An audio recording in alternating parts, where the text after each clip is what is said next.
start off by setting the date and time. That's very important to do before you start a Pokemon X speedrun. So what time are you gonna put in, Garfield? Maybe a birthday? No, actually my birthday would work, but yeah, my birthday would work for this, but I can't set it as my birthday because in Gen 6, when you go into a Pokemon Center during your birthday, you get a nice cutscene, and I don't want that to happen, so instead I'm going to set it to the 14th of March instead of the 14th of February, and the reason for that will become clear later on in the run. And I'm going to change my time to... Normally it sets it to 23:03, but I'm going to give myself a bit of a buffer because, well, in a marathon anything can happen, you know, you can just lose time for a lot of silly reasons. So, yeah, once I've done that, we can get started. Yeah, you just tell me when timing starts and I'll start the timer for you. Sure. Is it a new game or when you press start or...? It'll be after I change the language. I'll let you know, I'll let you know. Okay.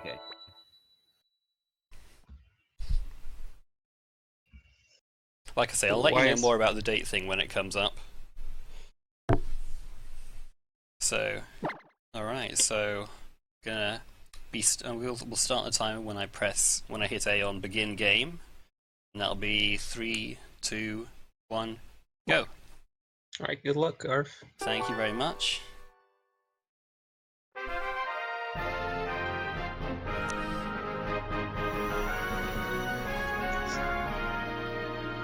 So, are there any gender differences between choosing the girl and the boy? Yes, there are. It is pretty important to choose the girl in this. I've seen a lot of questions lately, just on a bunch of streams and videos and stuff, asking why do you pick the girl or whatever, because it seems like the girl's picked quite a lot in Pokemon speedrunning, but there is a good reason for it. It helps out in a battle later on. Gives me a more favourable nature to fight against. So... But yeah, I'll point that one out when it comes. It's just one battle, but it can be, you know, it can mean the difference between losing a run and keeping a run going. Yeah.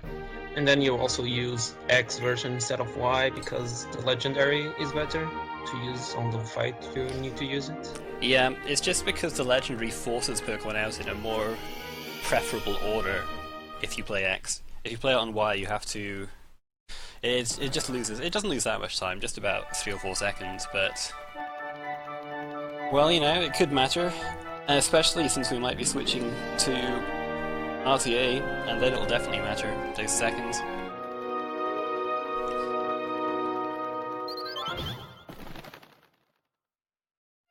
So, name myself a one-character name just to speed things up, and now I'm gonna change the options.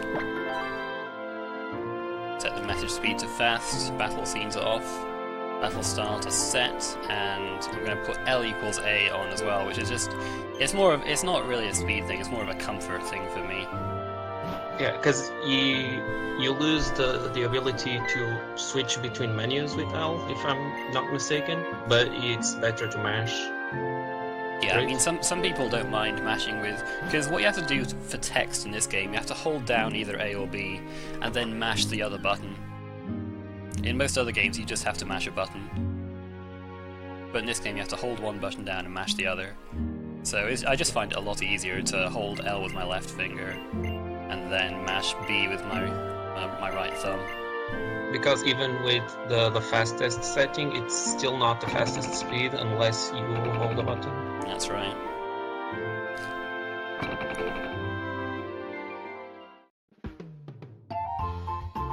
So you ran this the last year, and this year there's already been some changes on the routing, and like one very recent discussion was the starter and what you're gonna do with him.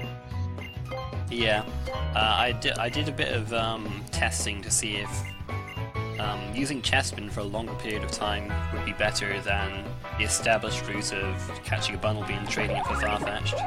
It turns out that Farfetch'd is faster in general, unless you get like loads of encounters when you're searching for Bunnelby.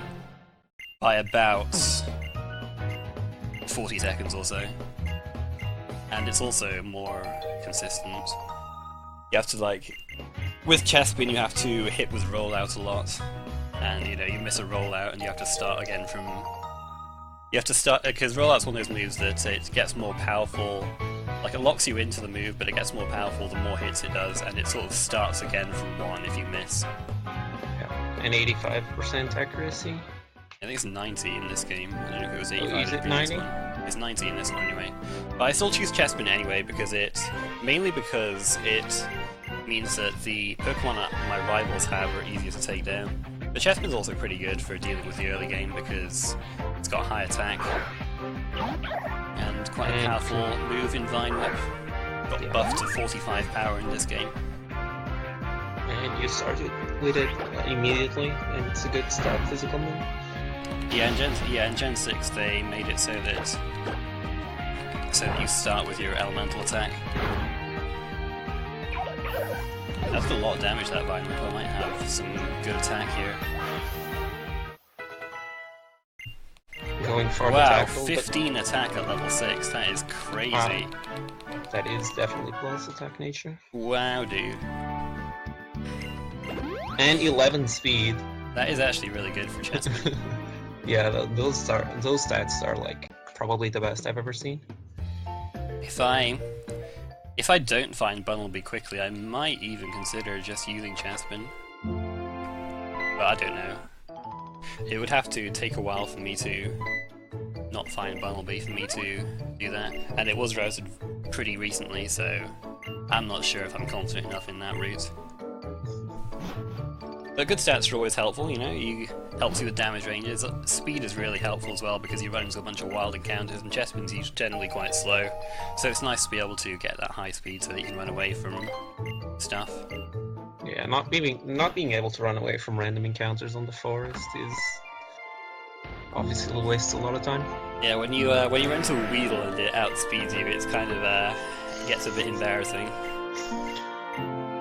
Outsped by a Weedle. So this is 11 speed, so you should speed tie the Zigzagoon or outspeed? That's right, I speed tie the Zigzagoon at 11 speed, which is the first trainer battle I fight, but before that we have to try and catch the Bunnelby. Yeah. But first, tutorial. Oh yeah. And mandatory encounters. That's right, you have a forced Pidgey encounter here. Nothing you can do about it, they just put it here and you always run into a level 3 Pidgey.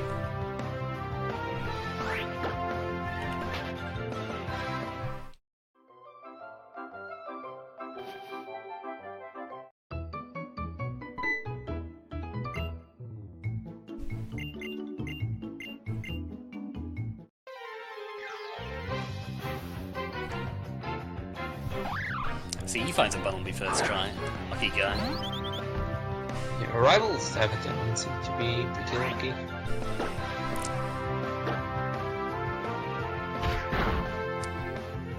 Also, this Fletchling of his actually has its hidden ability, Gale Wings, and he gets rid of it later on, so I just don't understand where this guy's coming from at all, but he's one lucky guy, I'll tell you that. Yeah, he's also known for having the same pokes with different natures. Yeah, that happens in all games pretty much. The way that the game is programmed, the rivals have the same pokes, but they just have different natures in different fights. Happens as soon as Gen 3, which is where natures were introduced. Alright, so Bunnelby is 20%, and Pokeballs are pretty good in this route. They're like Master Balls. Yeah, Calum says like if you chuck a Pokeball, you'll probably catch it. And you know, he's not kidding. If you chuck a Pokeball, it will always get in 100% of the time.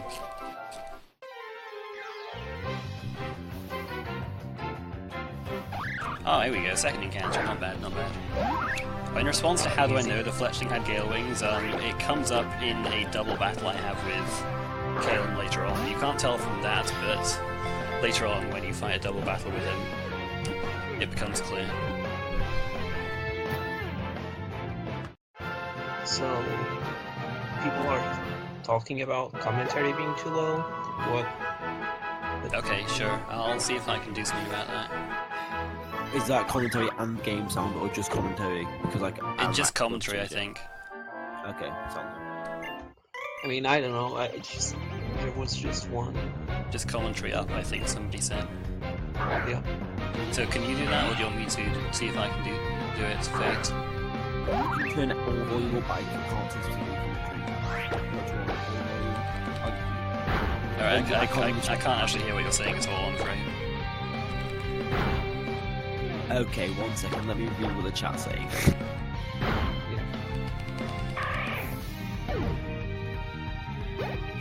Sanky's saying it's perfect. So unfortunately, you missed the 2-hit damage range. It's because you used Growl. Oh, you used Growl? Yeah. Oh, that's actually impressive then. Well, I mean, I've got not... really high attack, so yeah. I'm not surprised. Okay, yeah, I would have been Garth, surprised. Sorry. They need voices raised, so that's on your end. Okay. Let me see if I can do that. I can just lower the game volume, actually. Just a touch. Alright, I lowered the game volume a tiny bit. You guys tell me if that's good or not.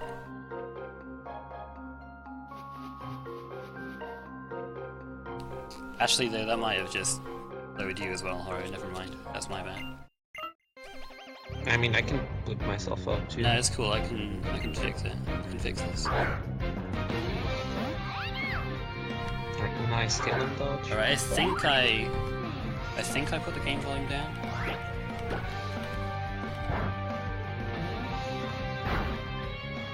Alright, it's definitely lower now, so let me know. Alright, and now Pikachu. And since Garfield, he is former Y2 world record holder, of course he gets static. Good old static, but it doesn't really matter after this fight. Yeah, the meme about static will be pretty clear once we see White's do. That was a good forest actually. Yeah, that was like no encounters or like one. I thought it was zoned out a bit. I'm not sure if I got one or not, but it's a pretty good start, I'd say. Right, world record pace. Get out of here. Let's go.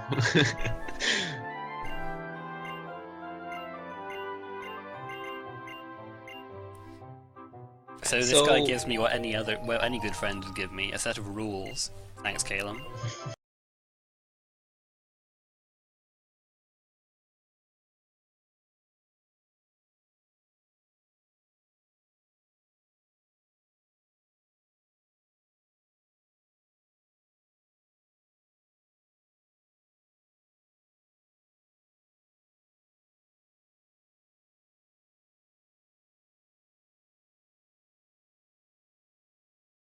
And that movement's not too hard where I skip the trainers. You just have to make sure you keep moving diagonally. It's fine, we're back. We're back. The grass a bit. It's fine. Oh, we went down. Yeah, I think we picnicked. It's fine, we're back. We're back. It's fine. Okay. We're just conveniently hacking our vulnerability. Between you and me, Yeah, I mean, I got the reason this that went down is because I flashlight. accidentally pulled out my Ethernet cable and it closed the stream box. I don't know what to say, but whatever. Let's just keep going. Between you and me, though, not between the 768 people in the chat, or whatever, and it closed the stream box. This guy. Blame fates. Yeah. Between you and me, though, not between the 768 people in the chat, or whatever. Right, so this Farfetch is level 10 already, and it's always jolly nature with 31 IV speed, but all the other stats are random. Yeah, and it gets boosted experience because it's a traded Pokemon. Yeah, so that's why it's like really good to get early. Yeah, it's very nice in the early game, especially since the first gym is bug time.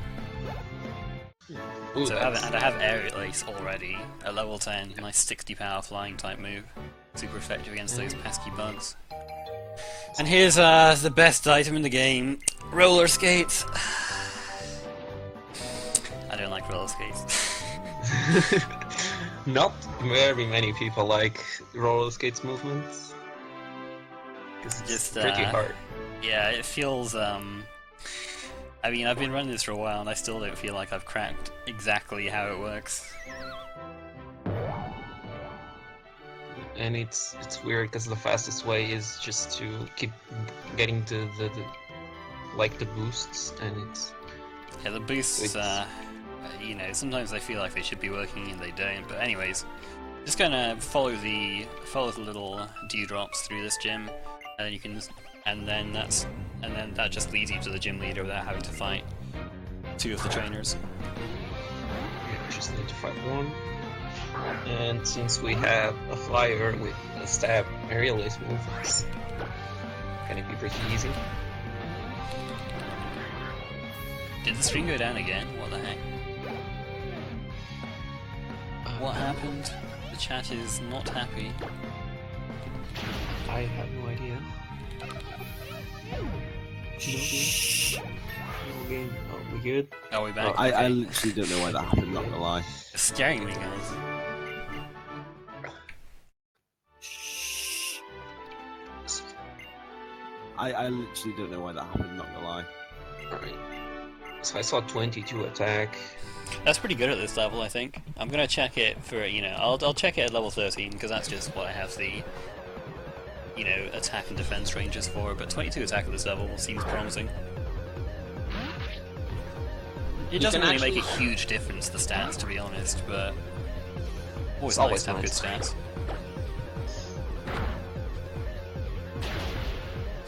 So like the most important stat is already completely maxed. Yeah. Got quick attack from Surskit there. Just waste a little bit of time.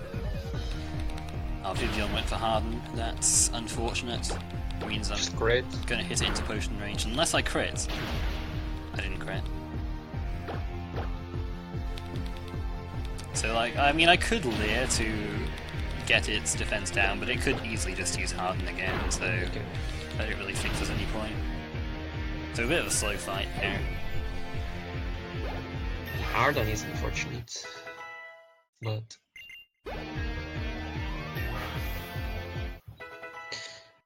unfortunately Vivillon only has, unless besides tackle, only has like trolley moves that waste time. Like infestation is pretty slow as well. So 25 attack and 23 defense is actually the best I can have at this level, so that's really good. Man, they're just getting the good luck out of the way, and then they'll hit me with a bunch of bad luck later. I can feel it. Minus, it's gonna be like Minus attack or minimum speed for Lucha. yeah. Can't wait. Yeah, this run uses a bunch of different Pokemon. It's pretty unique in that regard. Like, I've already main switched from Chespin to Farfetch, and there's a few more to come. Yeah, that's one of the most interesting things about X is you keep getting pokes that are useful and more useful than the ones you get, so you main switch a bunch. I'm gonna heal the potion here just for safety for the next fight, because at 16 HP I could see myself dying. And I have a free potion, so let's use it. It's kind of nice to hold on to that later on, but I would rather be safe. In here we we get some X items that we use, but some we sell because we really gonna need the money. Yeah, we need a lot of money coming up just to... Well, you'll see why. Yeah, it's because of a new mechanic in Gen 6. I think it was in Gen 5 it was introduced. But Really? Oh yeah. Yeah, you're right.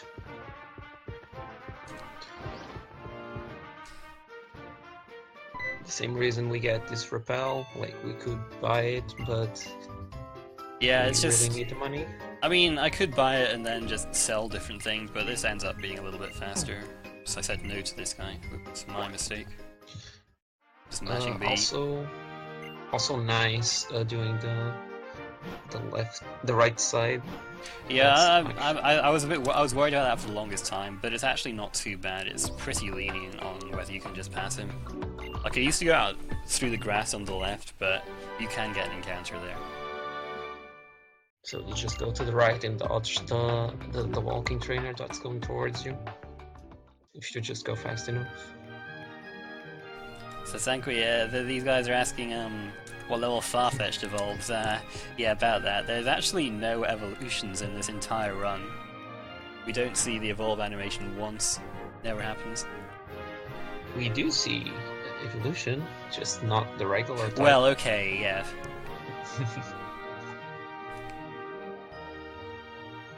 The actual new mechanic in Gen 6.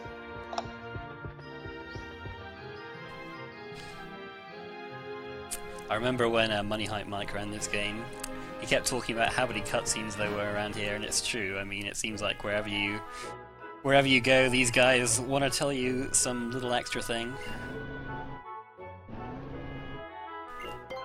So I'm not going to see Sycamore right away. I'm going to go to the second floor and pick up some luxury balls from this scientist.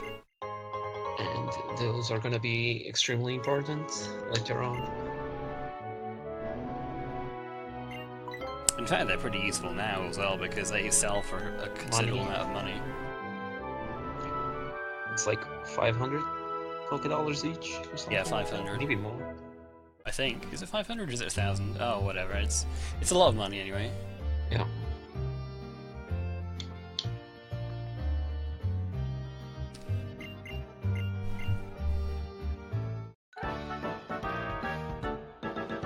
So also something pretty unique about X is you're gonna fight the professor.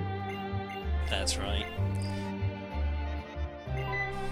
And this is the first battle where you can. I think it's the first. I'm not sure if you can lose to Shauna and for it to be okay, but you can just straight up lose to Sycamore and you can keep going. But I want to beat him for both experience and money. And I should be fine on this attack. Yeah, with this attack.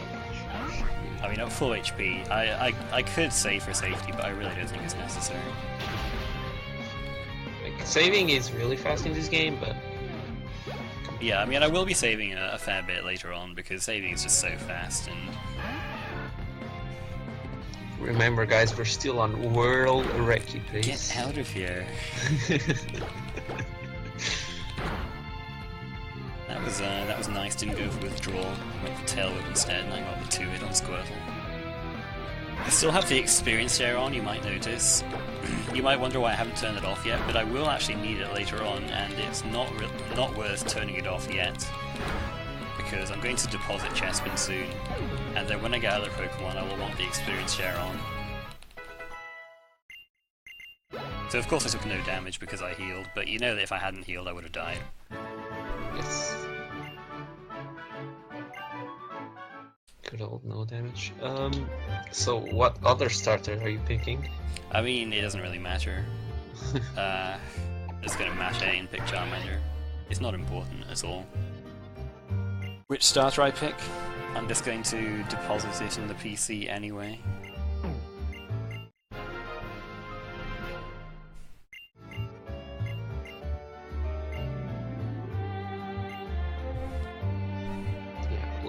We need to only have one Pokemon right now to set up a couple of interesting movements. There's also a double battle on the next route that you skip just by having one Pokemon. Yeah, I forgot about that one. But yeah, this run is also pretty unique by the amount of magical teleportation without an arrow that you do. Oh yeah.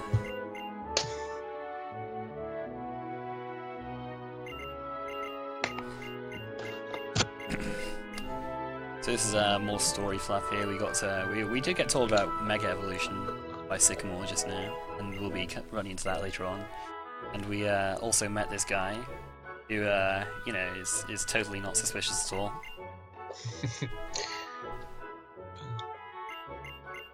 and wasn't totally spoiled before the game came out that he was bad. Dude, spoilers, Horror. What are you doing? Dude, I'm sorry. Sorry, everyone. Please don't quit. Please don't leave.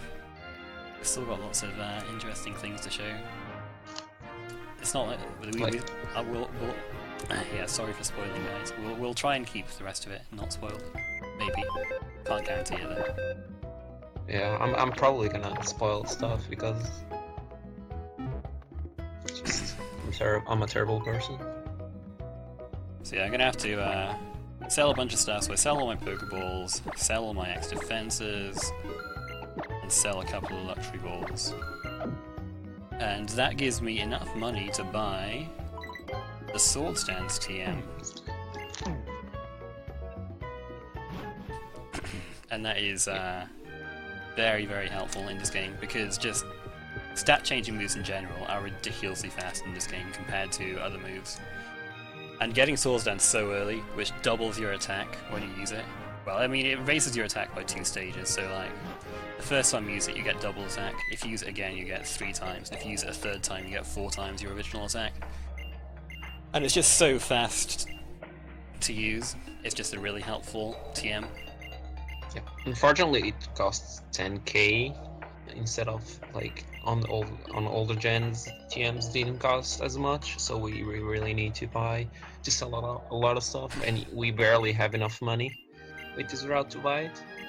But yeah, we're gonna use Sword Dance, and we're gonna abuse the fact that you can use TMs an infinite number of times. Yeah, I think that's probably the big reason why they're so expensive now, because in previous games you could just if you used a TM, then it would disappear and you'd have to get another one if you wanted to use it again.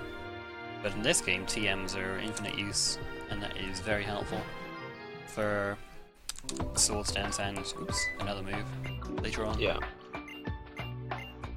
I really like that strat where we just. There might be a move that we teach multiple times.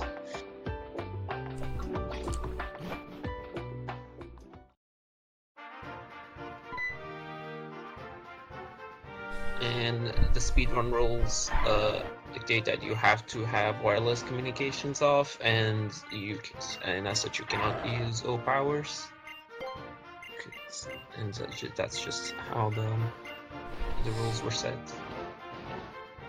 Yeah, and it probably would have made the run less interesting anyway. It just made it made it easier, which I don't think would have been good, to be honest. Yeah. So and now this Lucario is like interested in you. Ah, well, I'm sure it doesn't mean anything. Yeah.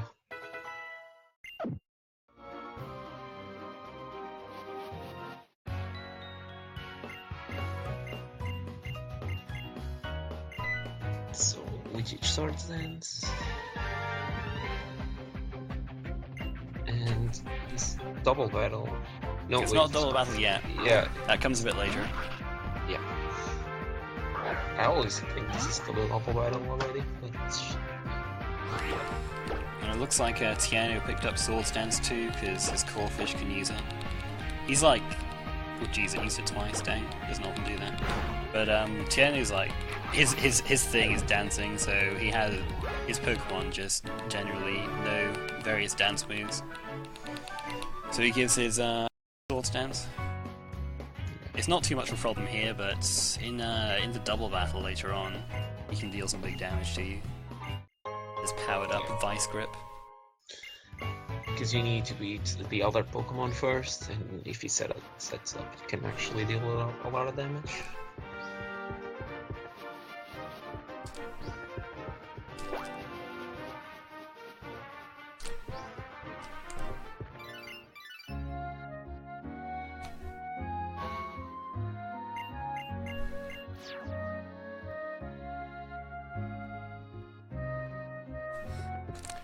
Alright, so we still don't have enough money, so I'm gonna have to pick up something else to sell here. Get a convenient star piece down here, which sells for 4,900. and that helps me stock up on some items I can actually get into the Pokemon Center right here. Yeah, because we wasted a bunch of money buying swords, and so we still need to buy the normal, like the normal items you would assume people buy on a speedrun, which is healing items, repels, and stat healing items.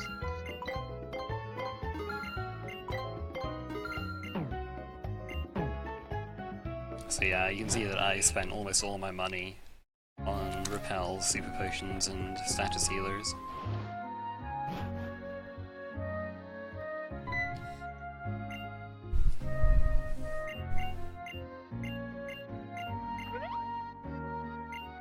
So at this point in the game I was kind of thinking, where the heck's the second gym? But it's not for a while yet. Yeah. This is probably one of the games where you have the most like amount of stuff between gyms. I mean, Black One actually also has like a lot of content and like story. So here's why I changed the date, because on February the 14th and March 14th, that girl gives you 5 sweethearts instead of 1, and sweethearts will help me increase my friendship later on, and I really need to increase my friendship. That's part of the reason why I got the luxury balls as well. Like, it is, I can't overstate how important getting high friendship is. You need to just use all the tricks in the book. Yeah, and there was actually like some people this year people were not aware as much how much items and used to give friendship. So and we figured it out a little bit better now, what actually raises friendship and such. Yeah, I mean, there's a lot of things we still don't know about exactly how much things boost your friendship. You just kind of, I mean, all we can really do for now is kind of go off run experience.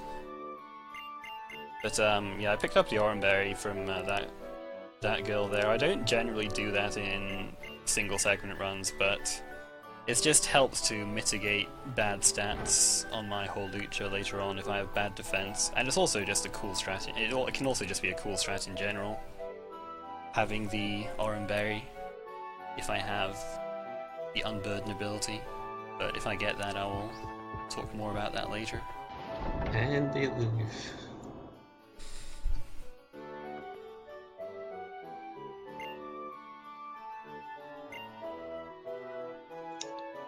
Right, so here we have annoying puzzle minigame and a rare candy. That's pretty much it. I've got to find that fur for you. And plot-wise, we were on this palace because we need a Poke Flute to wake up the Snorlax, and we were told that there was a Poke Flute here. That's basically it.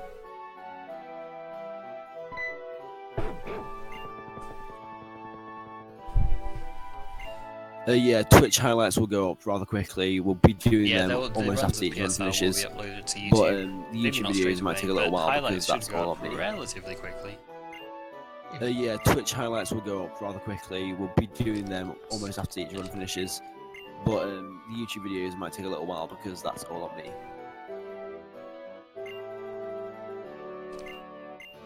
So this puzzle is pretty easy. You just need to lure the Furfrou into a place and then lock it. Make sure he can't run away by placing Shauna, which sometimes doesn't cooperate as well. Well, that was my bad. I just didn't run far enough the first time.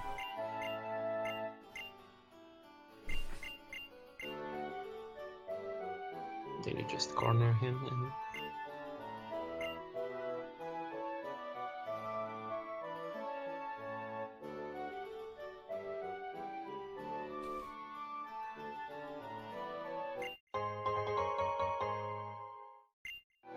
So there's the hidden rare candy. Come in handy later.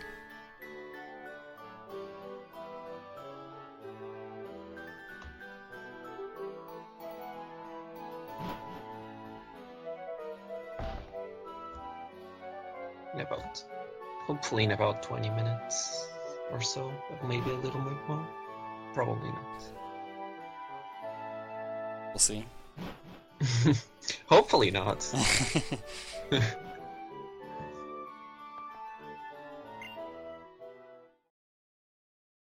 Hopefully, El Luchador is kind to us today. Well, yeah, that is the big run killer. But first, Katy Perry %.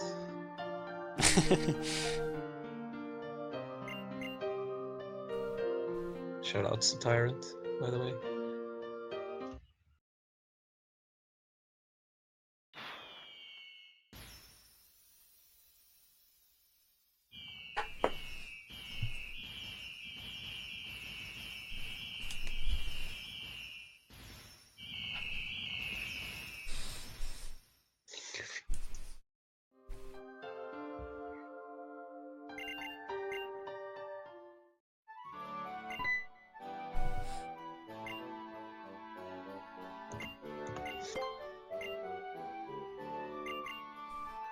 Who's co-casting? My name is Horo Ichigo, and I'm a scrub that kind of speedruns Pokemon from time to time, and I'm trying to help Garfield.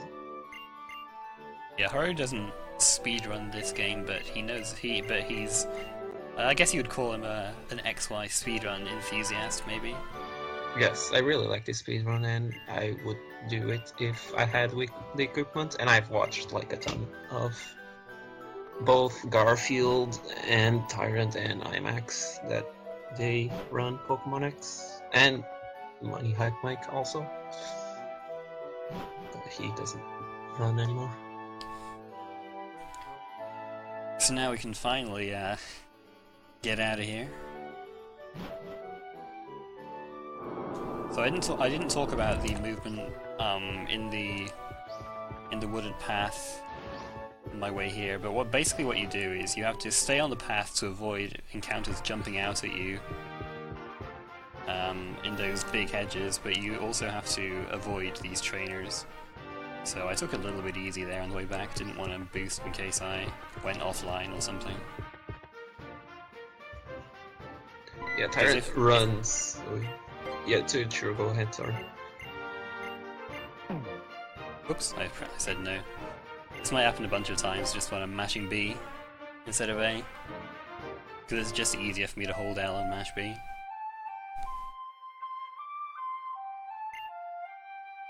Snorlax opened its eyes wide, could have fooled me.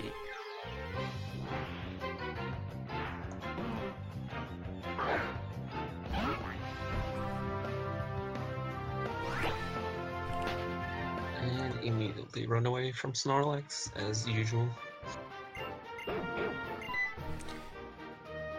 Well, the Sunday roast, if you stick around you'll find out how I can possibly beat the game in that amount of time.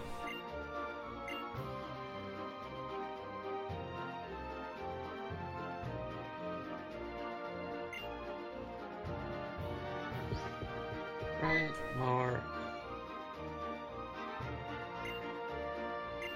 more valuable interactions with my friends. Yes. And yeah, where he wants us to Tierno really wants us to put a Pokemon on daycare, but we're speedrunning. Yeah, I say yes just to shut him up. I mean, if you say no, it doesn't matter, but either way, we're not going to be doing that. Start.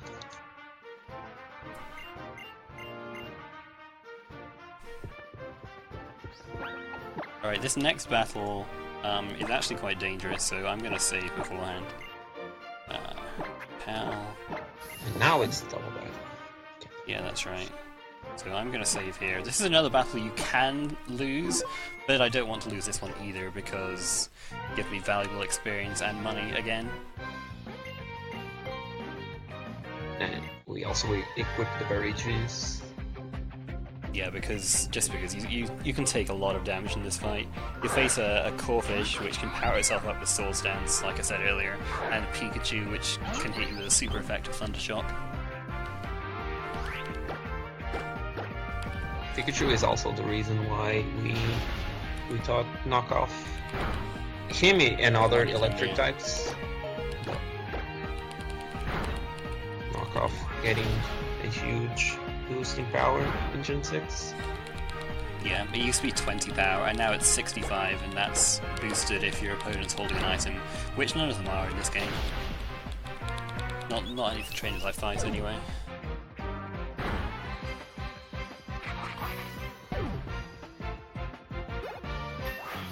And fledgling down, which isn't really. Sometimes if you can get like a good enough fight, that fledgling won't die, but that's really rare. Yeah, it just depends on who they target. I got static from Pikachu, but that's fine. My HP is pretty good, so I'm not worried about. Well, Garfield, were you expecting not getting static? Well, we all know. We all know static is actually 100%.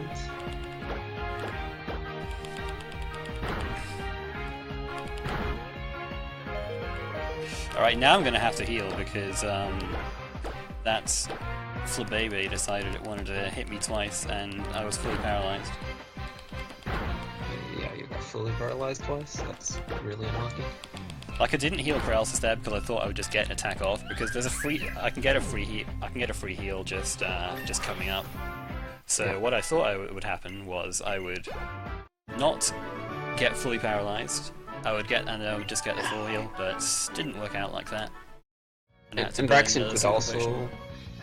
Yeah, and Braxton could also cooperate a little bit better than just using Scratch a bunch. Well, I mean, it just wasn't doing enough damage. I didn't really expect it to be able to KO. This PP up is another. Well, the main reason I get it is, you know, to boost friendship again, because vitamins can help you out with that as well. That's the free heal I was talking about. On the Zubat Roost. Well, I haven't seen any Zubat yet, but don't worry, guys. We'll see. Yes. We'll see. We don't see many Zubat. We see a lot of Golbat, so you know, don't worry about that. And also, there's gonna be plenty of Zubats throughout the marathon, for sure. Yeah, throughout the whole thing. Alright, so I don't normally come around here, not in single segment, but because the way I set my time, I try and set it up so that I get 2 massages, but that's not always practical in a marathon setting, so it's nice to get the HP up for a bit of extra happiness, friendship, whatever you want to call it. Because you can get 1 massage per day, so we put the timer at like close to midnight, so that we can get the first massage, and then the time rolls over to midnight, and it's another day so we can get the second one. Yeah, that's the plan anyway. I gave myself like 7 minutes of buffer, but it's actually been pretty okay so far. So that might be a bit. That might end up being a bit too much. So I just popped into the center there. That sets my warp point to Ambret Town, so that I can death warp there a bit later. The first of the few death warps. Oh yeah, there's a few deaths anyway.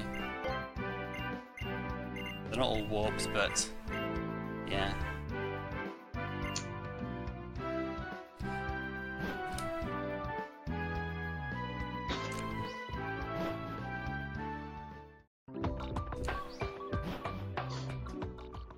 So one of the reasons why we have to get an Alusha a little bit later is, first, the Farfetch, he's already out-leveled. Yeah, you can see I used to repel and I already got an encounter here. You can repel level 15 encounters because you're level 16, but you can also run into level 16 and 17. There's just so many optional trainers that you can not fight, and that just means that wild Pokemon outstrip you in levels. Yeah. And because the second gen leader specializes on rock types. Yeah. Flying type is not very good against rock types. Well, you say that, but you know, Hawlucha is a flying type. Yeah, but he has a heart, too, because he's a luchador. And Hippopotas wastes a lot of time because same strength. But you can kind of see just from me going on this Rhyhorn why it's worth death warping, because going on Rhyhorn is just really slow. Yeah.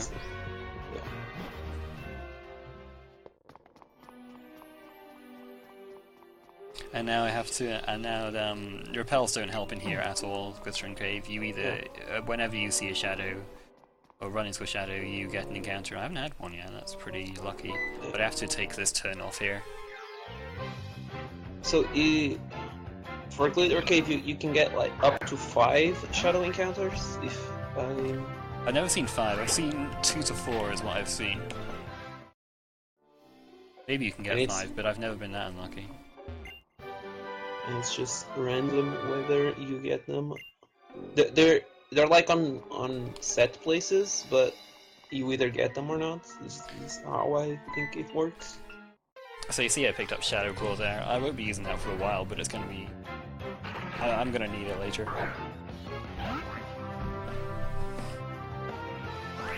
So that's the second one. Soul Rock is a bit scary because it can be faster than you, but luckily I was able to run away. 2 encounters is good. Can't complain about that. Really good. Especially since some of the shadow encounters can be really, really bad, like high-level Onyxes or Kangaskhan's. Yeah, you have Onyx, Kangaskhan, Soul Rock, Lunatone, and they can all be faster than you.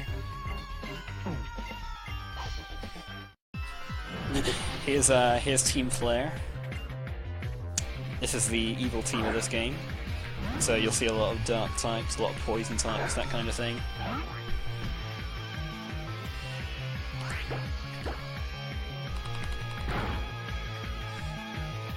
I got poisoned, but that's not too bad.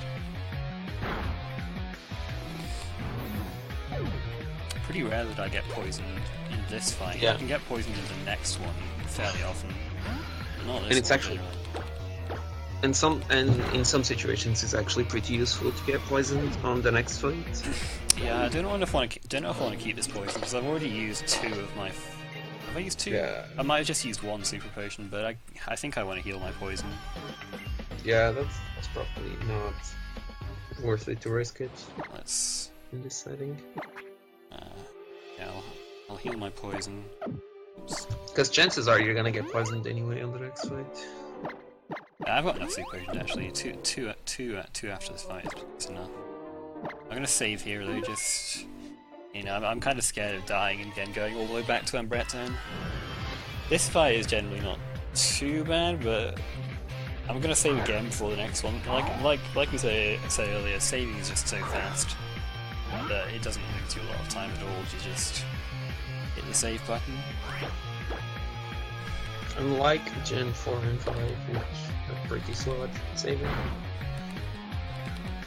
gonna see if I can get the range on Gulpin. I did. You can only go for that range on really good attack, and you're pretty unlikely to get it even so that was really good actually.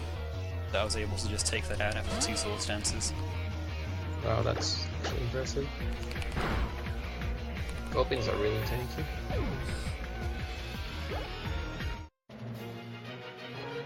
Okay,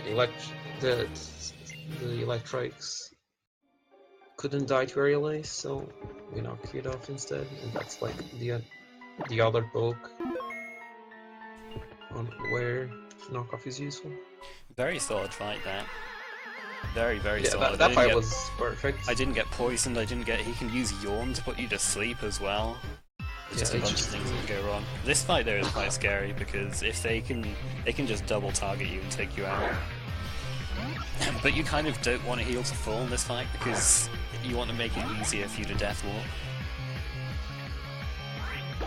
And you know, it's possible to die and still win the fight if Calum clutches it. Yeah, it is, but then after the fight you come back at full HP, so that doesn't really help you with the whole death warping thing. And wow, yeah, if that can happen to you and you just die, You just get wrecked, but yeah. hopefully... I've probably got good enough defense where, well, no, they could if they double targeted me, I'd be dead. Doesn't often happen though. So unfortunately I didn't take any damage in that fight, which means Death Warping is going to be a little bit slower. Just get a Soul Rock. Did I see a shadow on the way here? I'm not sure I did. If I didn't see a shadow I might forego the Death Warp. But there's a few other spots past here. Okay, there's one there.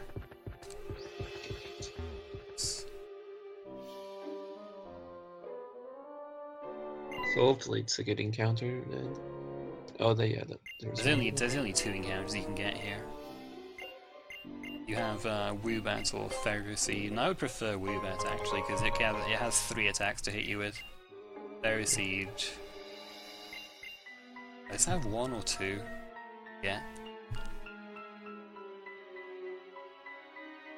So this Jaw Fossil is gonna be pretty useful as well. There might be some Pokemon who are gonna consult the fossil. Yeah.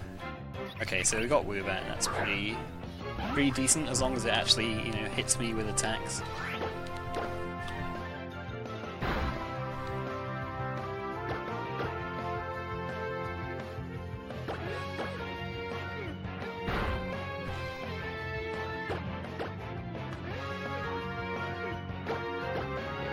Need to.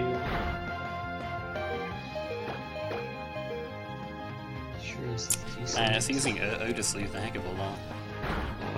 That's yeah, that was a bit slow because it just used Odesleuth. I think 3 times, maybe 4. Yeah, and that's why keeping the poison, like especially if you get it on the Gulpin, it's really good. Yeah, I mean it can be good. At the same time, taking damage from poison in battle can be quite slow as well. So it's a bit of a balance, I suppose. Gonna pick up Rock Smash from this girl. It's gonna be helpful. Well, it might be helpful for Hawlucha, and it's gonna be helpful much later as well.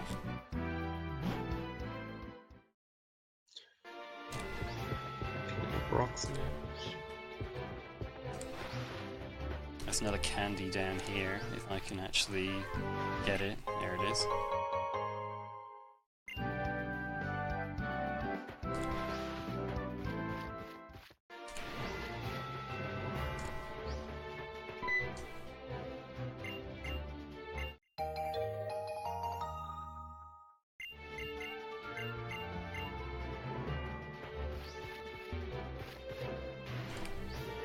So let's see.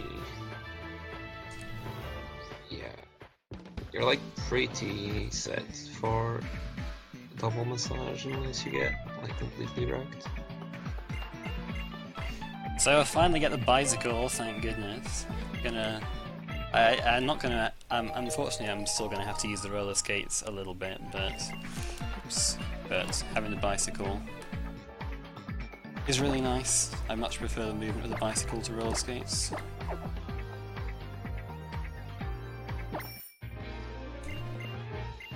And this girl will sell me a dozen soda pops, which is really nice. Yeah, soda pops are way better in every way than super potions. Yeah, they heal for more, they cost less, I think, as well. Yeah, it's just super potions are a joke compared to soda pops. I'm going to save just before this little patch of grass in case I run into Hawlucha on the way to Geosenge. The reason I'm going to Geosenge is to set up another Death Warp. The Death Warp saves about a minute. Oh, yeah, about a minute, maybe a bit more.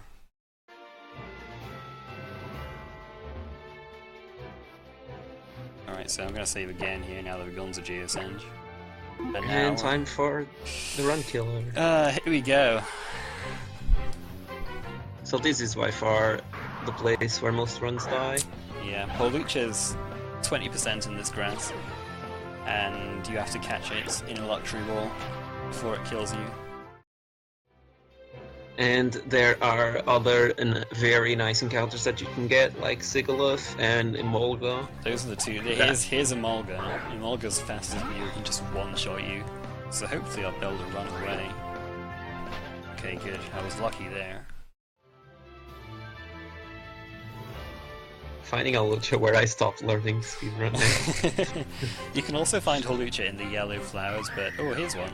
But it's and it is higher level, but it's much less chance of you catching it. So I'm just going to chuck luxury balls at it at full HP. That way I can hopefully get all 3 off. Yeah, because finding a Lucha is a trouble, and then actually catching it is also a trouble. We only have 3 luxury He balls. taunted me there. I really thought he was going to get in. Oh, the 3 shake break? The 3 shake break. 3 So we'll shake save and quick break. make The X best speed game mechanic. again, then. Thank you. Thank you, Nintendo. Well. So we'll save and quick make X fun speed game again then. Well, I don't know. Oh, the double. The double 3 shake break. So yeah, Wow. that KO'd my Farfetch. So I'm just gonna reload and try again. Great Well, mechanic. Here Olucha is again for round 2. So let's see if this one's more cooperative.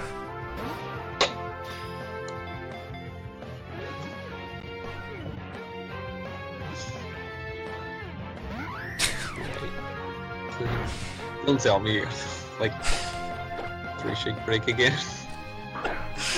Oh boy! Come on, Olucha. Don't Classic. do this to me. Classic. Dude, this is insane.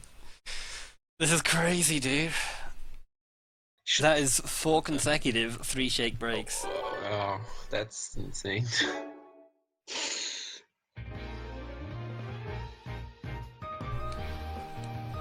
So yeah, this is what can happen. This is the life of a Pokemon X/Y speedrunner.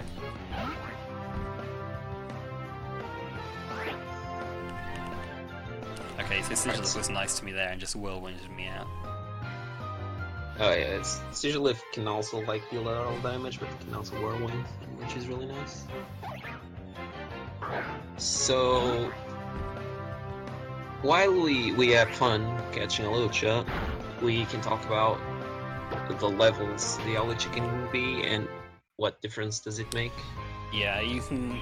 The 2 Holucha I saw were level 20, and at level 20, Holucha has overwritten Karate Chop, so that's why I might need Rock Smash, because otherwise it doesn't have a fighting type move. But if I catch level 19 one, I just keep Karate Chop, and that's you know that's quite nice because it's more powerful than Rock Smash.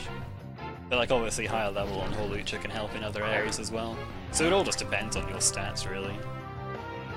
And you can only get 19 in. Yeah, you can get 21 in yellow flowers, but I'm not looking at yellow flowers because Holucha's only 5% chance in those as opposed to 20% in normal grass.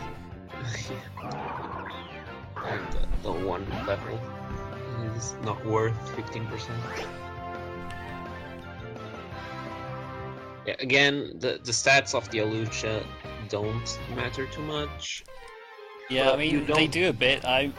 There's a few stats that I might have to reset on, but it's very very unlikely.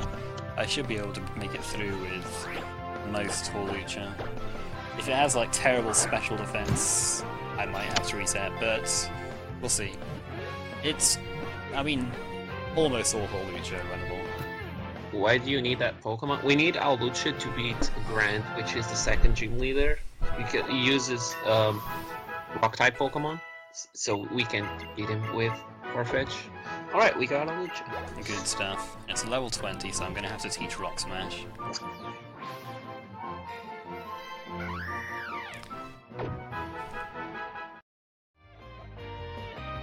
Alright, so before I do anything, I'm just going to have a look and see what ability I have. I've got Limber, so what have I got? 42, 39. Okay, that's fine. That's not quick. Well, I didn't check my special defense, did I? I'll check. 29. That's fine, I think. That's fine, yeah. That's pretty bad, but it should still be okay. That's a rash, right? Flipping rash. Get out of here. I'm pretty sure that's rash. I mean, So I teach over Aerial Ace instead of Wing Attack purely because Wing Attack has more PP.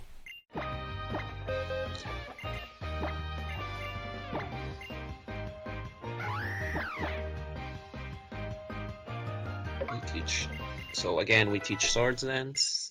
Okay, so candy.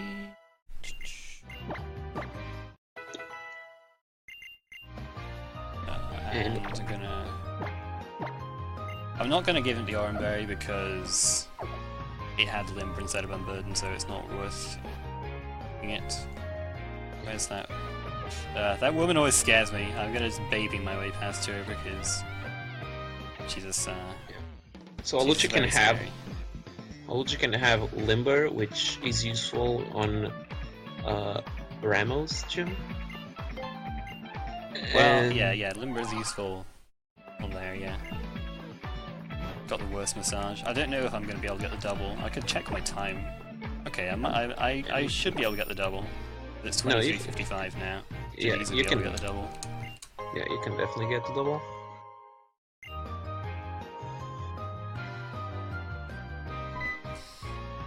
Get a hidden X speed there, and that'll be helpful in the later battle. Yeah, but limber means you can't get paralyzed. So there are Pokemon that you have to set up swords dance that have Sunspore, so it won't work, and they can still use Sunspore because they're dumb. Or I mean, I guess they don't know your ability. But Unburden would be useful for this fight.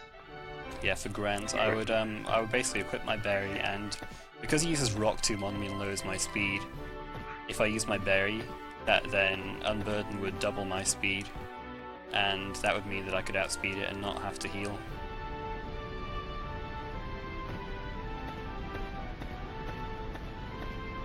I need to switch Farfetch to the front. Yeah. So let me do that before I forget. Yeah, we need to lead with Farfetch, because Farfetch conveniently outspeeds the Auroras, and we can use a move on it before he one-shots us, the Glaciated Takedown. So then Alucha can come in and finish the job. Yeah, Mora is just, it one-shots both of my Pokemon because it has the Refrigerate ability, which makes its normal moves ice types and gives them a power boost, and power normal type moves. So it's just, it's just bad news. Yeah. And I can't. Power. Even though even though fighting does 4 times the normal damage to Amora, I still need to lower its defense with Leer before I can guarantee taking it out. Could you possibly do it with like plus special attack, plus attack 31 IB? I think I looked, but it was still a range, I think. That sounds about right.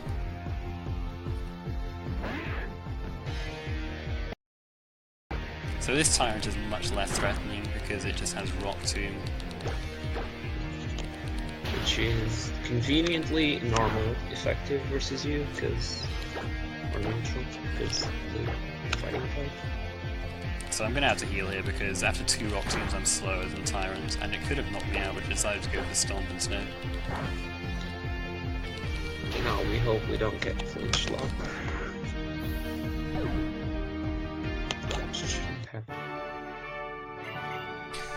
So yeah, Grant is just a huge wall to a lot of the, when this game first came out, you'd go through with like different starters and see if you could manage it, and your level would just be so low at this point compared to his Pokemon that you just, there's just catching Hawlucha just turns out to be the best option. Many Pokemon were considered to try and beat Grant, including like Golurk and. Yeah, we had Golurk for a while, and I think because I don't know. Well, anyway, that was the strat for a while. They went through a few different strats before they settled on Hawlucha. Because Hawlucha is useful on not only this gym but on the next 2 gyms. Yeah. So I'm gonna get that second massage now. Hopefully it's rolled over. It must have rolled over by now. So. Yeah. Oh, never mind, it hasn't rolled over yet. What time is it?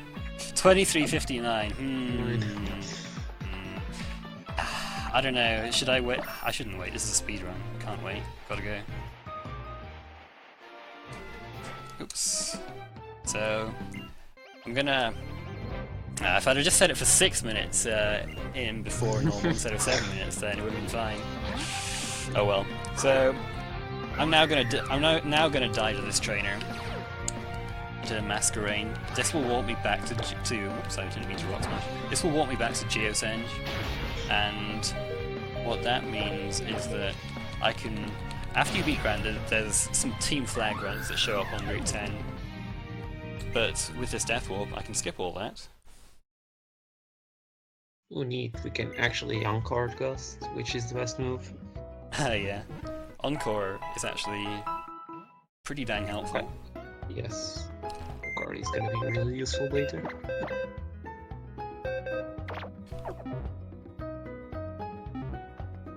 That feel when Garf actually went too fast.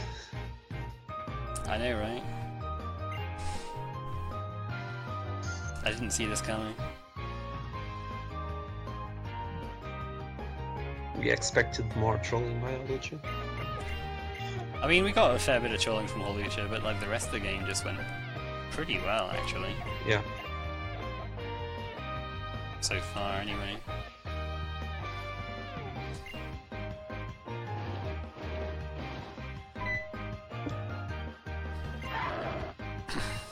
Yeah, so that Death Warp just skipped like 2 battles? 2 battles, yeah. Yeah. So here's Karina. This is not the like official gym leader match. This is just a random fight. Yeah, it's a random fight. I almost clicked Rock Smash before Swords Dance there. Silly me.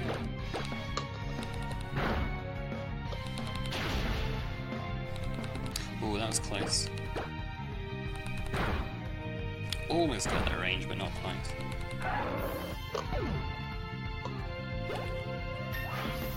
Oh wow, that was...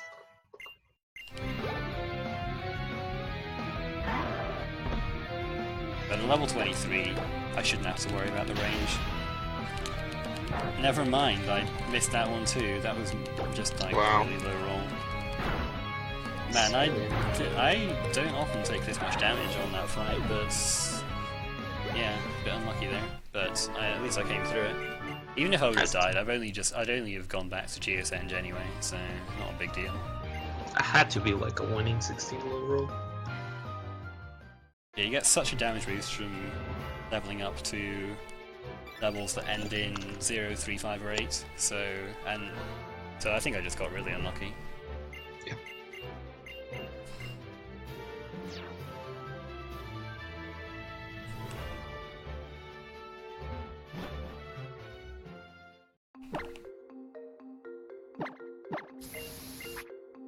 Okay.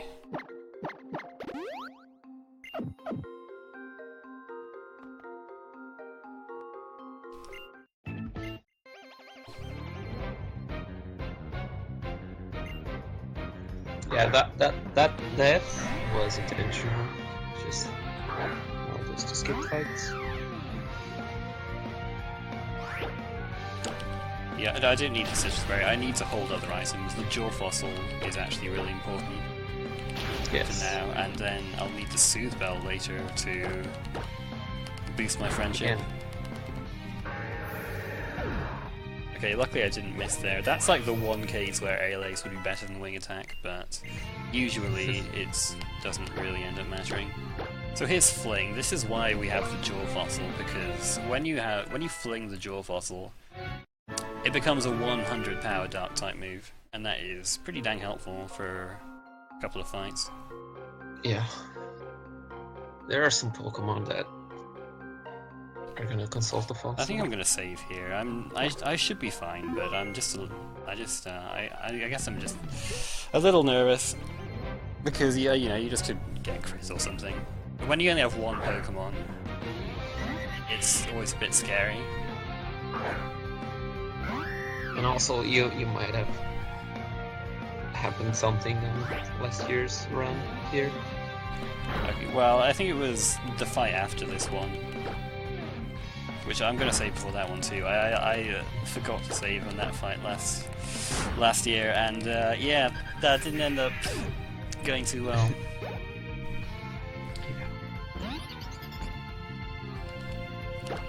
So had I kept Rock Smash for this, it would have been fine, but Fling works just as well for taking out Helioptile.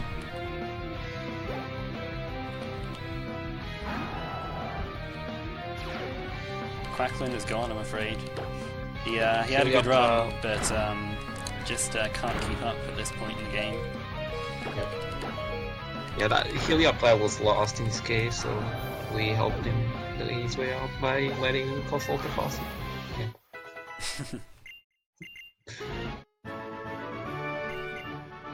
By the way, yes, I'm gonna make that joke every time. Well, luckily for us, it only happens one more time, so Exactly. no worries.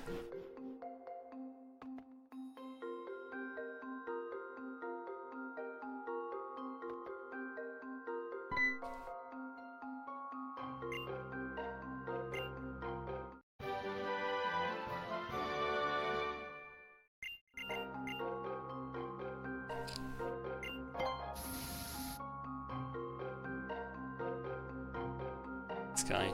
I'm scared he'd see me. Okay, I'll just save here. Save here again because this guy can be quite scary. Especially since I have pretty low special defense.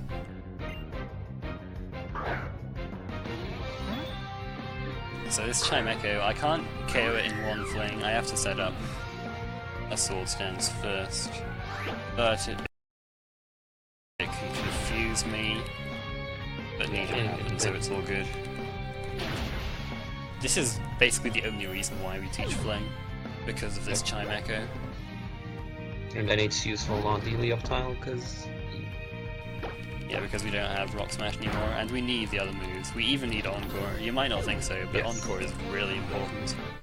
Yeah.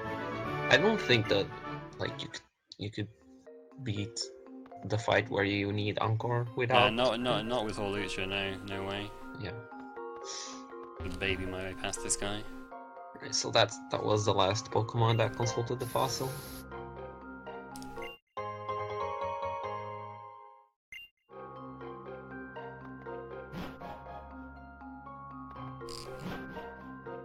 Yeah, the spinner mechanics are like more lenient in Gen 6 than other gens. It's like you can run past them. They usually don't quick spin you, so it's like really rare to hit a spinner on a Gen 6 run. So I'm going to use all my vitamins now, because now I have the Soothe Bell, so this is going to help me out a bit with my... This is going to give me more friendship than I would have before with me using those vitamins. So I wait until now to use them because of that. Yeah, and also the Sweethearts. Yeah, the Sweethearts give me a bit of happiness every time I use them. So I'll use all 5 before my friendship needs to be checked. Yeah. And a reminder again for people who haven't been here, we get 5 Sweethearts by setting our date to 14th of February or 14th of March when we talk to the girl. Yeah. That gives us the Sweethearts. Corresponds to Valentine's Day or White Day, and in Japan those are 2 days where it's traditional to give chocolates or sweets or whatever.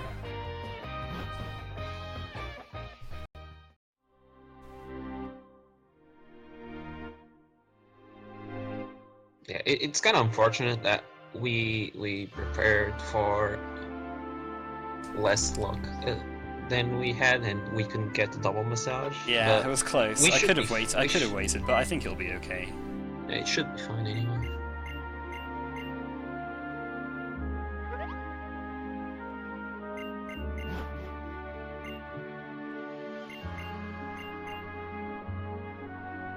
Right, so now more Mega Evolution talk. Okay, we're getting close, but not yet. Won't be able to use Mega Evolution just yet.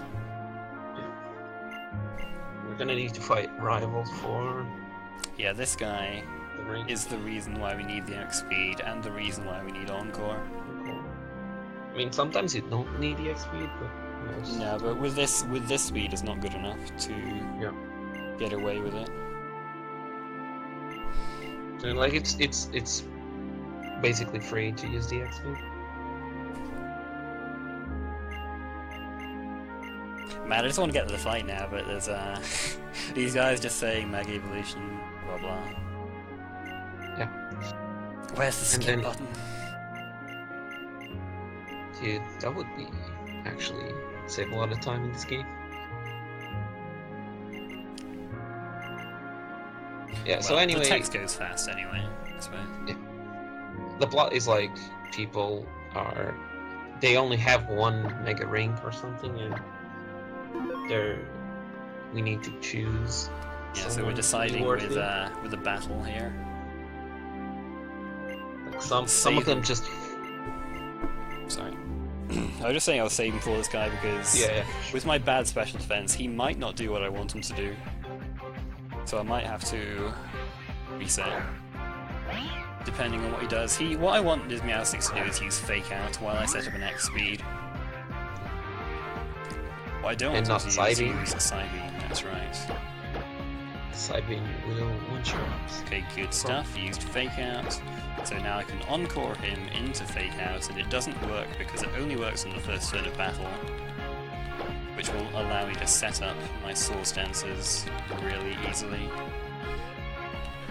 And we need to set up all three. That's right.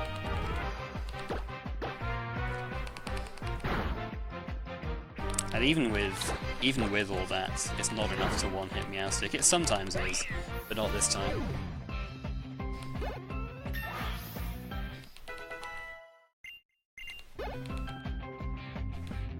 And that's just, again, showing how underleveled you are.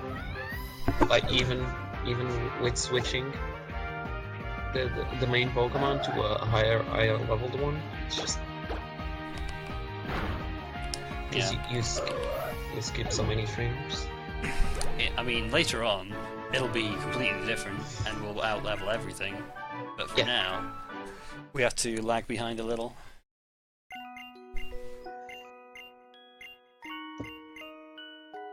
So how many Chinese are we gonna see this weekend? Please, I think one, right? at least two.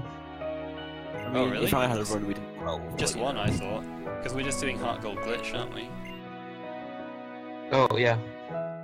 So I think just at one, least probably. Yeah, unless, you know, you might run into somebody might run into a lucky shiny. Although shinies aren't really lucky in speedrunning, because they're pretty slow. Someone can be Fades and get 2 shinies in less than 10 minutes. Nobody can be Fades, except Fades. So It's what are the main Hawlucha for Pokemon? now. I'm actually not going to use Hawlucha for the whole run. Yeah. Because there's like a Pokemon who showed some interest in you and Mega Evolves. Just spoiler free, maybe. Spoiler free. This guy. There might be another Pokemon you change into. Yeah, and now this gym is really weird because the guys with roller skates are weird. Yeah, you have to either talk to them from the front or catch up to them from the back, and then they notice you there, but not if you skate in front of them. It's really a bit strange. Yeah. Because I guess you're supposed to like race them. Yeah, I suppose.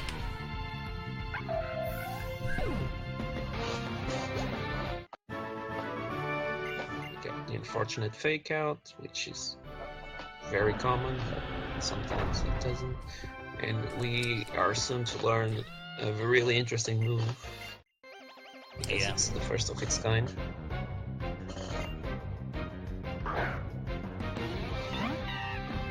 And you need to fight all the trainers.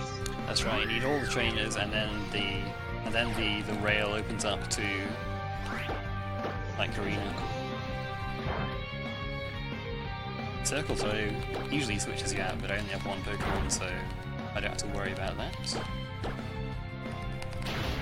Yeah, that would be really annoying if you had to set up circle throw.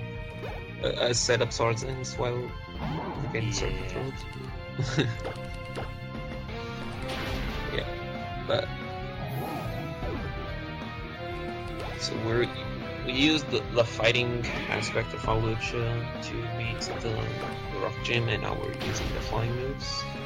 Yep. To beat the fighting gym.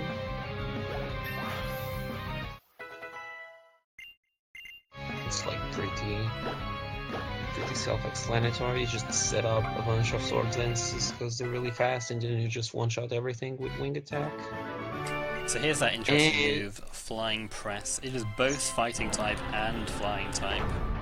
So it can be pretty helpful in this gym because, well, it's just like if you need that extra power. Unfortunately, it can miss. Has 95% accuracy. So you're usually going to be using wing attack, but Doesn't flying press not affect ghost types? No, it doesn't. well, I don't run into any ghost types anyway. So, but yeah, because it's fighting type, it wouldn't affect ghost types. It just checks every type effectiveness, including immunities.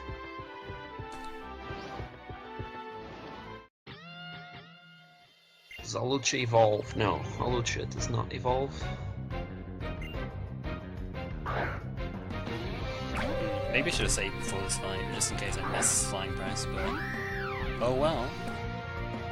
We're just not gonna miss flying press. Just like has the same accuracy as tackle, and tackle never misses, right? Well, well in this gen, tackle is 100%, but in previous gens, yeah, that nasty 95% accuracy that feels much lower. Yeah. It's like static, which is not actually 30%, but actually 100. Well, I got that Hariyama, so it's all good. Yeah, Hariyama has insane highly HP. Yeah, it was good enough attack. I can wing attack that, but my attack is not good enough. This is a pretty average Hawlucha. Yeah, attack's a bit on the low side, but not. It's not. It's not a minus attack nature or anything, so can't really complain. Probably the only complete unrunnable Hawluchas are like minus special defense really low and like minus attack, I guess. Yeah, you can kind of work with minus attack, but there's some things that just pop up that you never even thought were ranges in the first place. Yeah, it's like. So this is a cool strat I saw IMAX mention recently. What you can do is you can I didn't heal before entering this fight. What you can do is you can just soda pop on the Minfu. Yeah, that's actually okay. Really Well, smart. actually, it didn't work out this time because what I wanted it to happen to do was use Fake Out, and then I could have encored it into that while I set up. But unfortunately, it went for Power Up Punch instead. So rip that strat, I guess. Might have to But heal again. that's actually really smart, because normally, like, it's really common for him to use Fake Out. Yeah, this HP. I'm pretty lucky that he only hit twice with double slap actually. Any lower and I might have had to heal for Karina's Hawlucha. Karina's Hawlucha is usually fast as mules because those extra levels really give it a lot of extra speed points. Didn't even go for Flying Press, so that's all good. Luckily, her Hawlucha doesn't have a pure flying type attack because Hawlucha is flying and fighting type. It turns out that Flying Press is neutral against Hawlucha because it resists the fighting type, but it's weak to the flying type.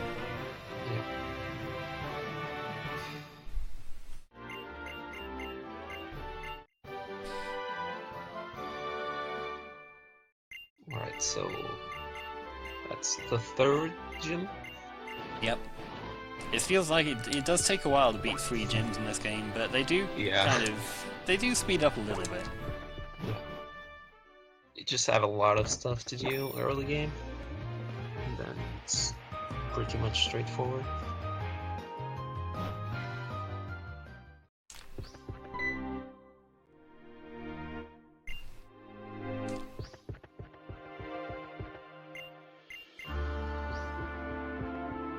You have to talk to that guy before he lets you past. If you go into the line of sight, he just like walks up to you, you get the exclamation point, it's just a bit slow.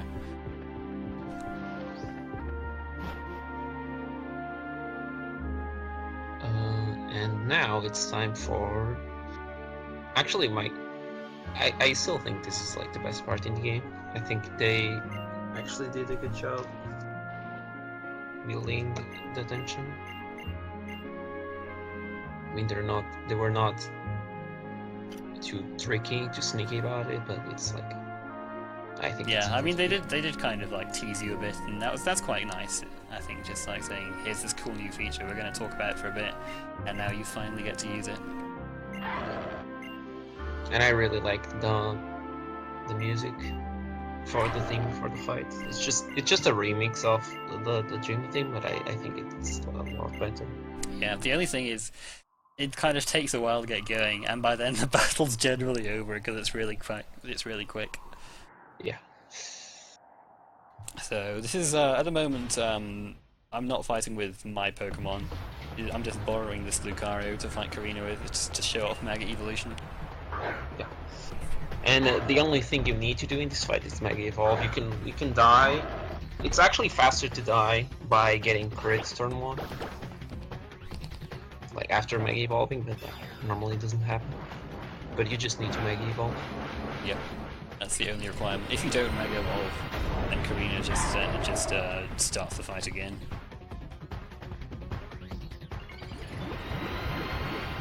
And yeah, it's kind of slow because Mega Evolution animation takes a bunch of time, but it's pretty sweet. So I use Swords Dance to power up my Metal Sand Kappa.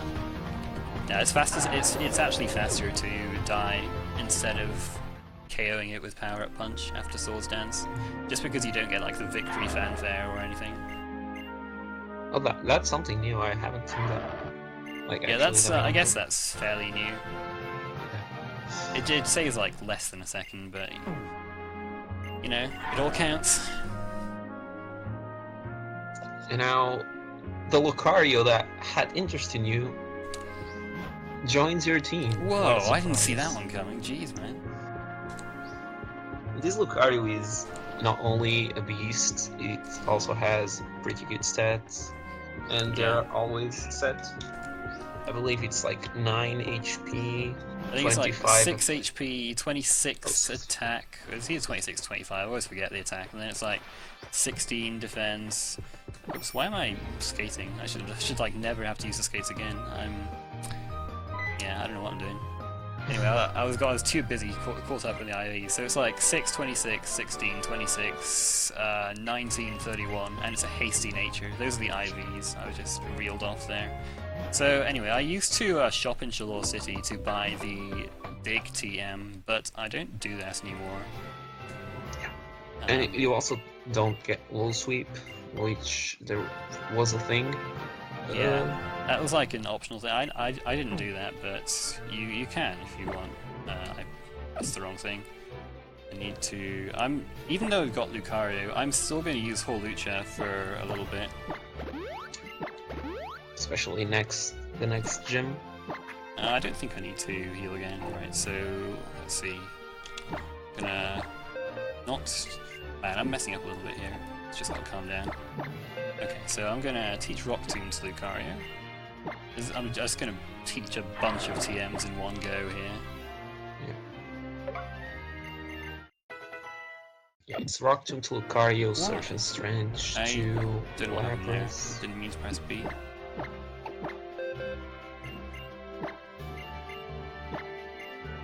Okay, so we're going to teach all these things to Lapras. Have to teach it Strength. Yeah, we get the Lapras, and not the Squirtle, and that's gonna because Squirtle could learn Surf and Strange like Lapras. It could learn Surf, Strength, Rock Smash, and all that, but you know, the Lapras is used for a little bit more than just a slave. Is the Fairy Gym a run killer? No, the Fairy Gym is pretty straightforward. Fairy Gym is fine, yeah, that's not a problem. Just because of... What the heck? I don't know how I'm exiting this. There we go. There we go. That was a bit sloppy, but whatever. Man, I think the marathon nerves are set in a little late here. It's fine. It's all good until I hit an optional. No, you're... We're alright, we're fine. We're fine. So Skiddo is the real MVP of the run. When you're on Skiddo, you don't fight trainers, so you skip 2 trainers. Well, actually 3 trainers, I think, because I think there might be one before the fence as well that you can just skip by riding Skiddo. But unfortunately, you can only ride Skiddo in that little bit of time, like that route. Yeah, Skiddo can't climb stairs. If it could, it would just be the most OP Pokemon in the history of Pokemon speedrunning. Yeah.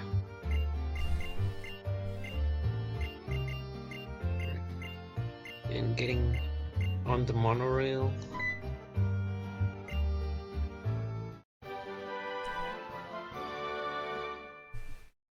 And we're getting pretty close to the reason why we need a lot of friendship. Yeah. Also, this is why we didn't turn off the XP share. We're gonna do some fights with Alucia still, and we want Lucario to get the experience. Yep. And since the experience share is really broken in Gen 6, because it just adds up experience, we don't turn it off until a little bit later. Yeah, the way experience share works in this game is that it gives half the experience you gain from each fight. It just gives it to like every Pokemon. So like if you have 6 Pokemon, they will all get half the experience that any Pokemon that was in battle would have gained.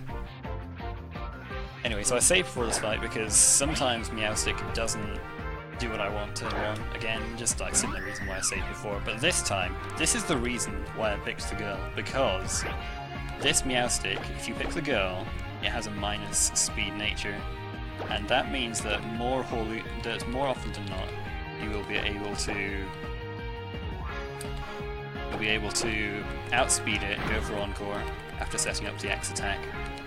It used Light Screen there, but I set up the X attack because it can just use Fake Out instead, and it'll give me enough attack to take out these other Pokemon with Flying Grass. If we picked the boy, do you know what nature would he have? It's a neutral speed nature. I don't know what it is, but it would. But basically, if you pick the girl, Lucha has 68 speed, and if you pick the boy, it has 76 speed. So it is a huge difference. Yeah, so that's really huge. And Flying Grass. Yep, that's what we're talking about with missing, but I live, so it's all good. And Absol didn't crit the quick attack.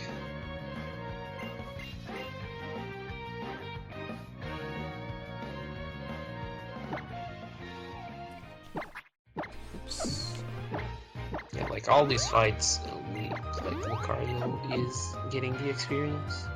Yeah, Holucha is just faster for these fights. Lucario is good and all, it just doesn't have any really powerful moves yet, especially not. And it's just not as helpful for taking on this gym, which is grass type. So again, your flying type moves are super effective. And this is the gym where having Limber can help. Yeah, because just in there's one a trainer. But at least it's not completely useless. I mean, on a normal run, I would prefer Limber just because I don't pick up that Oranberry generally. I missed the range on that Simisade, which is doesn't happen very often. My attack's just not that great. But I guess this is where Limber can come in handy because Lick couldn't paralyze me. Not really the most. It doesn't really come up very often at all because usually you one hit. But yeah, I guess that's an advantage.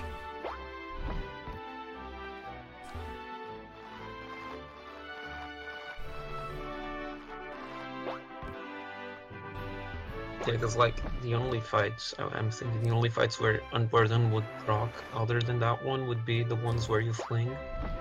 Yeah, and you're faster anyway And on those fights. yeah, it's just useless.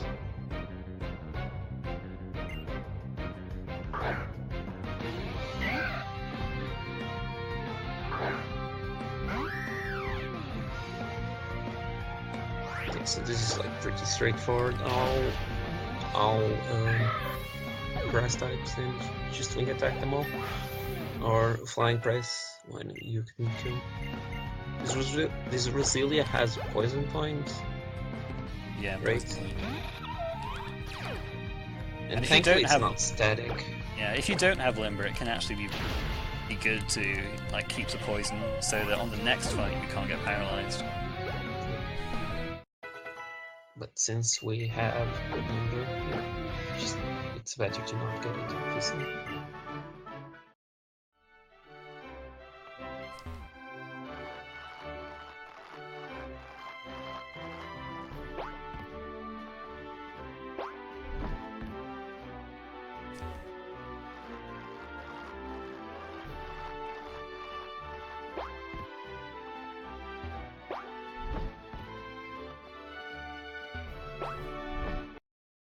Is there a donation goal for this marathon or a charity? This is just this marathon is purely for fun, so no donations or anything like that. We're just doing this to share the fun of Pokemon speedrunning, basically. That's all it is. Just showing off how cool and interesting it is to speedrun Pokemon and try to encourage other people to join. Yeah, and also just to showcase the huge variety of games, because there's some games that you don't see run as commonly as others, and there's some games that you might not even know has a bit of a speedrunning scene, but they're out there. Yeah, So it was that gloom I was talking about that we were talking about that could have stun spore, but it didn't go for it. I was just gonna say that we have both main series and side games in this marathon, so be Yep, sure that's to right. check them all out. I'm gonna save here too, just in case I get crit, because I need Hawlucha to gain these levels, just to give it. I really need all the friendship I can get, especially since I didn't get the double massage. Also, fainting lowers the friendship as well. Yeah, I mean that death warp, saved enough time that you would go for it, even though it loses a bit of friendship.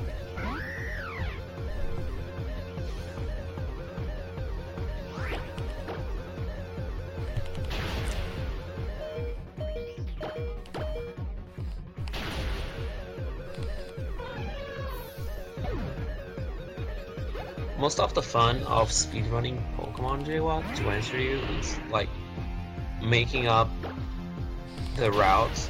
Like routing the game is one of the most rewarding parts of it, and also like seeing that the routing work and the the execution that you put in the game. Also, And you got to works remember out. that just because we're speedrunning these games just doesn't mean like it's the only way you have to play it or anything. There's loads of different ways to play these games. You can just like the first time I would pick a game up, I would play it casually, and then it's just a different way to experience the game, basically. Also, it's a way to play games you liked and you played before, but just in a different whole other aspect, and it just feels like another game. Yep.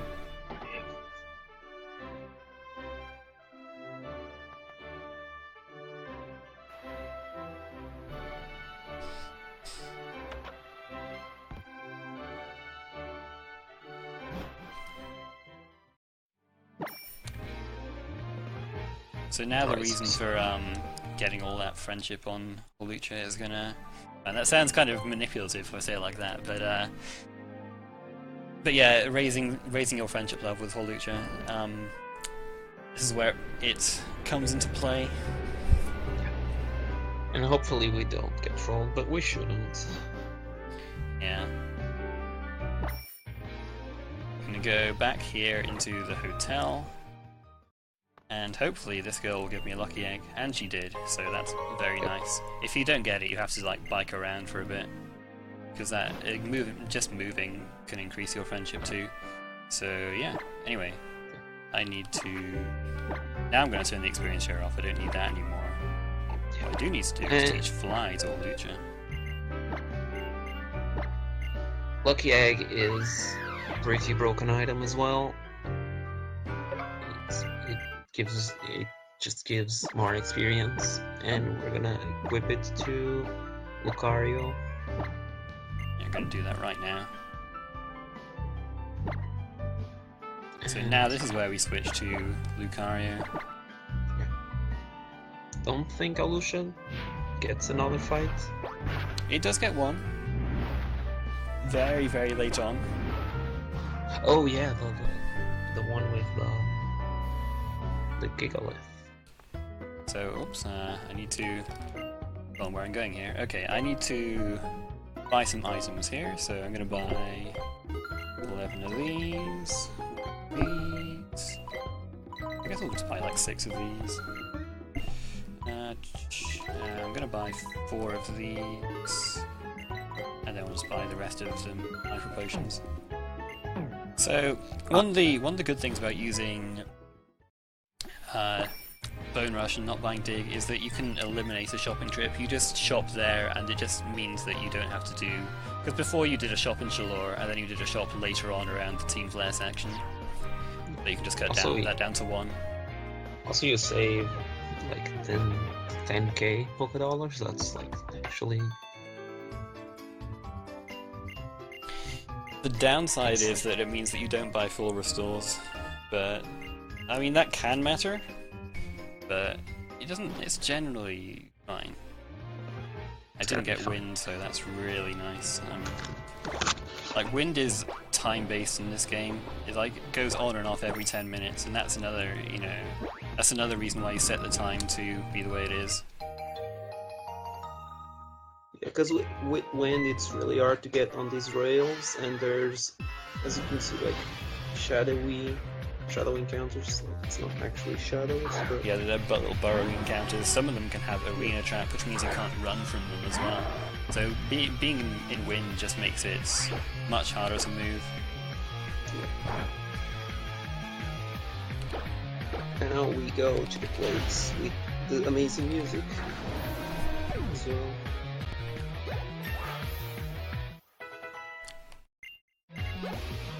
this way we hope to not miss a bunch of bone rushes.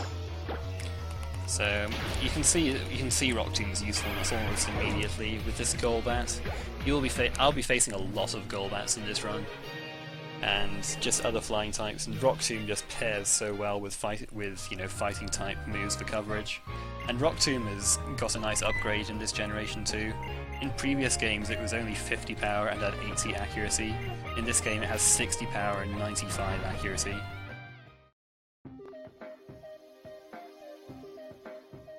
It also lowers speed always, but that never comes into play. I mean, it can in like one fight, but it very rarely does. Because you're just so fast. You've got a hasty nature with 31 speed IVs. Yeah, you don't get outspeed by anything. This game, like, maybe...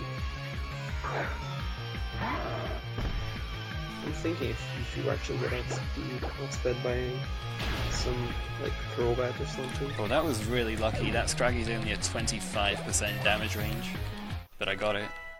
And Scraggy are really dangerous. They can one-hit me from full with high jump kick. And this is the fight where you would get low sweep and teach it over power up punch, and low sweep could always kill the Scraggy.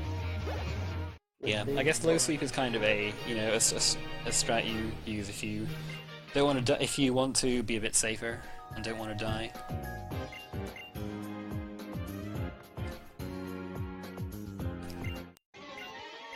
But if you're lucky, you can just get away with using power punch instead. Power punch always raises your attack, so that can be a little bit helpful in some battles too.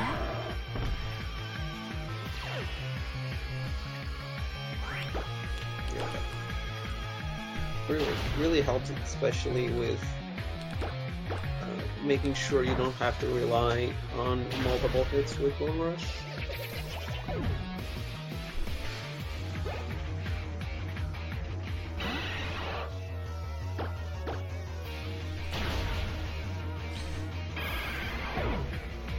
They're like,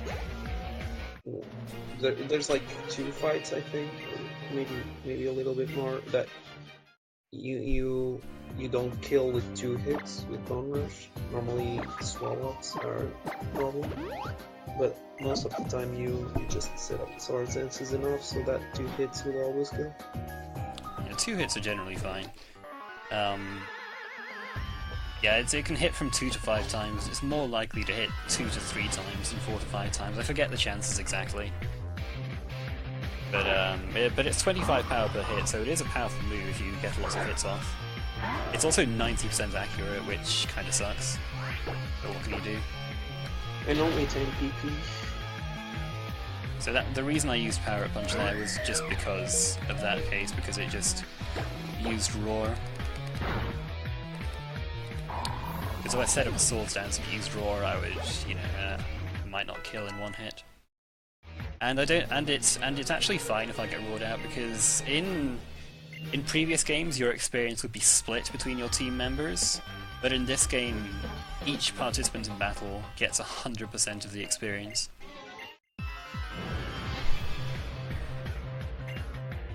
So you don't even miss out on experience? The Scraggy's another range. It's 75% this one. No, wait, it's no 25% one?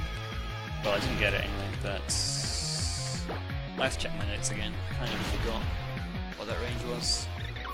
Yeah, never mind, I was talking garbage. It is another 25% damage range. But luckily it went for Brick Break instead of High Jump Kick.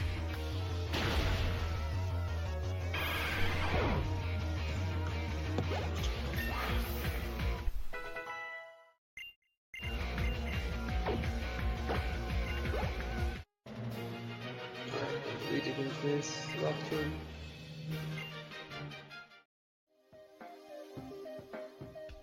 So yeah, you used to teach Dig and use it, but it's obviously slower to, because it's a 2-turn move every time, and yes, it doesn't miss or anything, but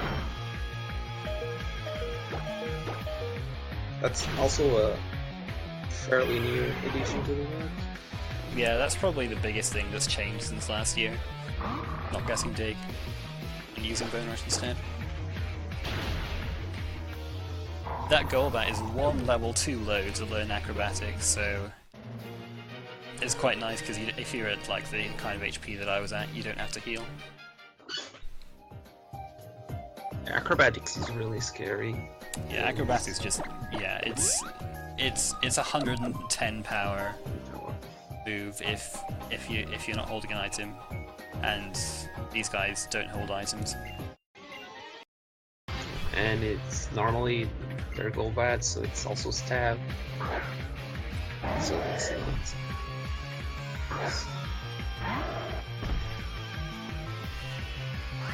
So I have to go for Bone Rush here instead of Sword Dance because, like it just did, it went for Encore and locked me in. And I don't want to get locked into a move that boosts my attack.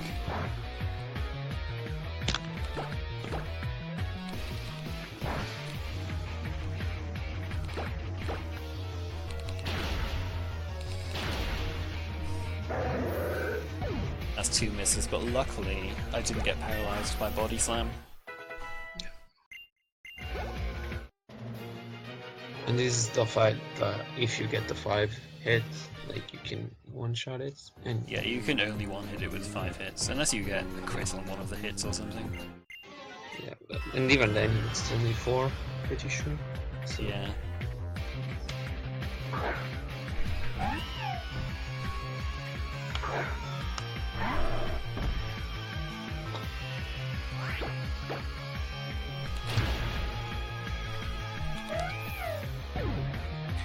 Now this fight is where the attack boost from Power Punch comes in handy, because with the attack boost I only need 3 hits to KO this Swallow with Bone Rush.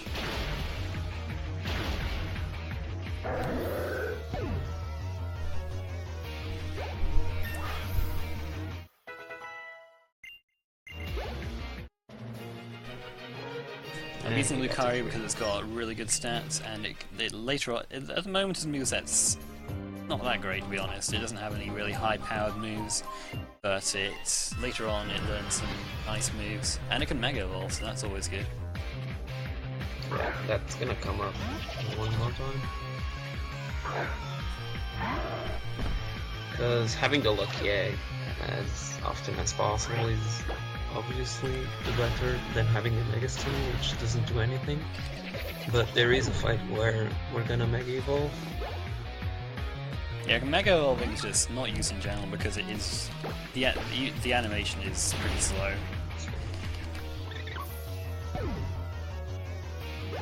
So you want to avoid using it unless you have to.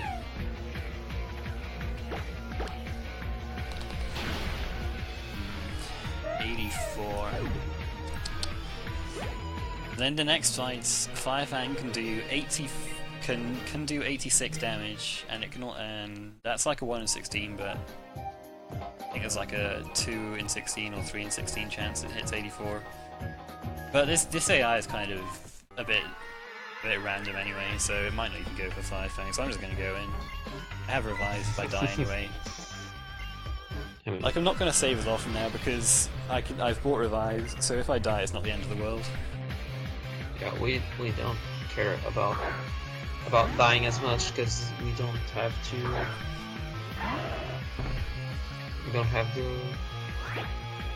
the friendship loss from dying. Yeah, that's not a problem anymore. Anyway, see, it just went for Odor Sleuth there. It has 3 other attacks it can use besides Fire Fang, and none of the other moves do anywhere near as much damage. Yeah, Team Flyer, like trainer's AI is not stellar. Yeah, I mean, even that admin, just his AI is completely terrible. Later on, it does get a little better, but for now, I can just get away with taking the odd small risk. Again, this Mighty only can use Raw, so I'm gonna go for the Power Up Punch. There it is again. Knowledge is getting more screen time. Well, this is actually Lapras that came in here. Oh. I think Strength might... No, not quite. I thought Strength might kill because I got that extra attack. If Lapras died, it's not a big deal. It just rolled me back out into Lucario, so that's all good.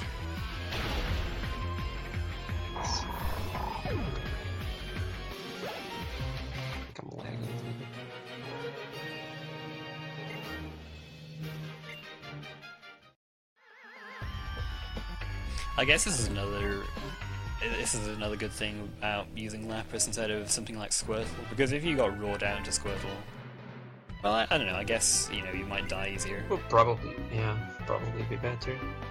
I don't know, but it kind of depends if you can KO it in one hit or not. The Lapras is so important on a particular fight. So I said earlier I didn't buy 4 restores, but I do get 2 here from these 2.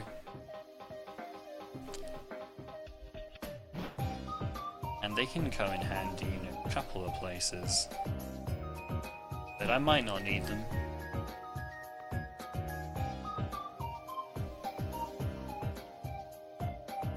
I also got a nice full heal there, which is really good because it restores like my Bone Rush PP. It is wind, but it's not a huge deal on the way back. Because the wind blows to the right, so, and I'm going that way anyways.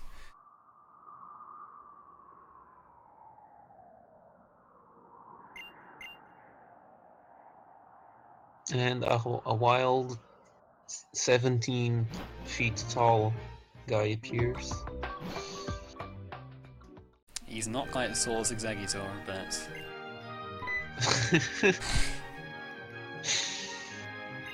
I don't know, man.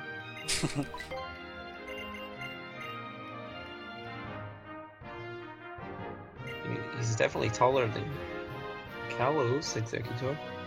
yes, true.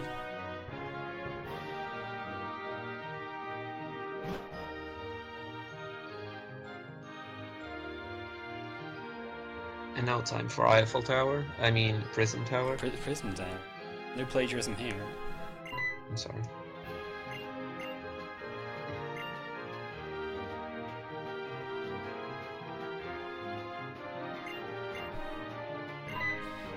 Where they thought it was a really good idea to not only have a quiz, but also mandatory trainers. Just Yeah, at least in Gen 1 you had a quiz or optional trainers. But in this game, Yeah. why not just give you the best of both worlds? yes. Congratulations, you've answered correctly. Here's a trainer for you to fight. Yeah, this gym was not designed for speedrunners.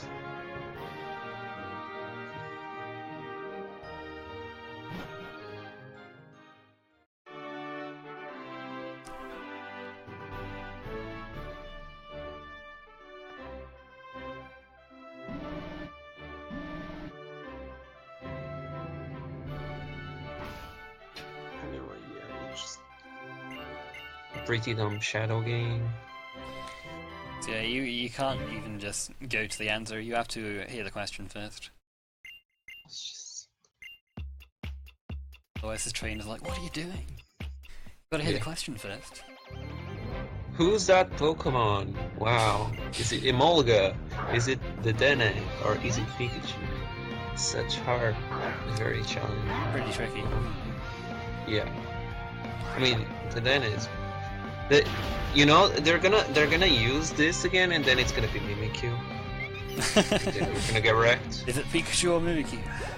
50-50 chance of getting it right. All right. The Dene is also a 3-shot with Bone Rush, and we got the 3-shot.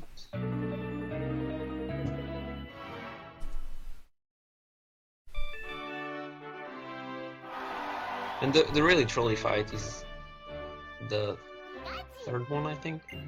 It's Ampharos. Yeah.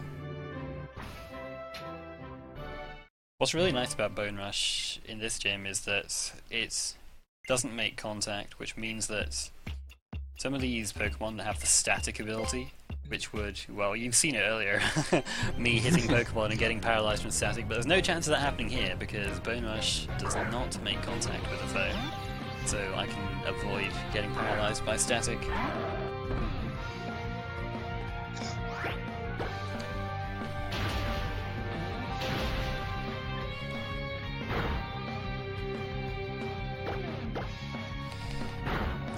Rock Tomb to finish it off, even though it's less accurate than Power Up Punch, because I do not want to get paralyzed.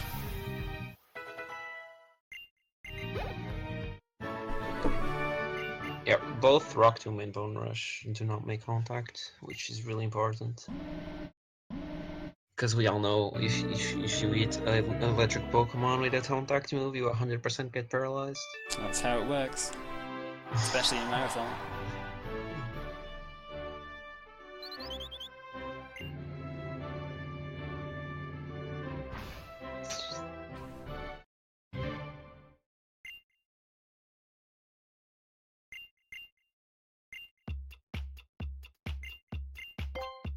I love the chat trying to guess what the Pokemon is, despite the fact that it's quite obvious. I think it's going to be Quasar. Okay. Twitch chat being Twitch chat, dude. I like the ones that they say that it's a Clefairy who used Metronome Transform or Ditto or Illusion Zoro. I like those ones. See, the plot twist is it's actually a Mew, and you're all wrong. Oh yeah. I'm going to use all my full restores here. I tried to break through confusion, but it didn't work, so I'm going to just full restore to get rid of my confusion and heal my HP at the same time. And Ampharos is a friend because we need to 4-hit Bone Rush to kill him, and if we don't, he loves to use Infuse Ray. Yeah, it's actually a 5-hit. I crit one of those, which is why it was really close. Oh, was? Oh, right, I missed that one.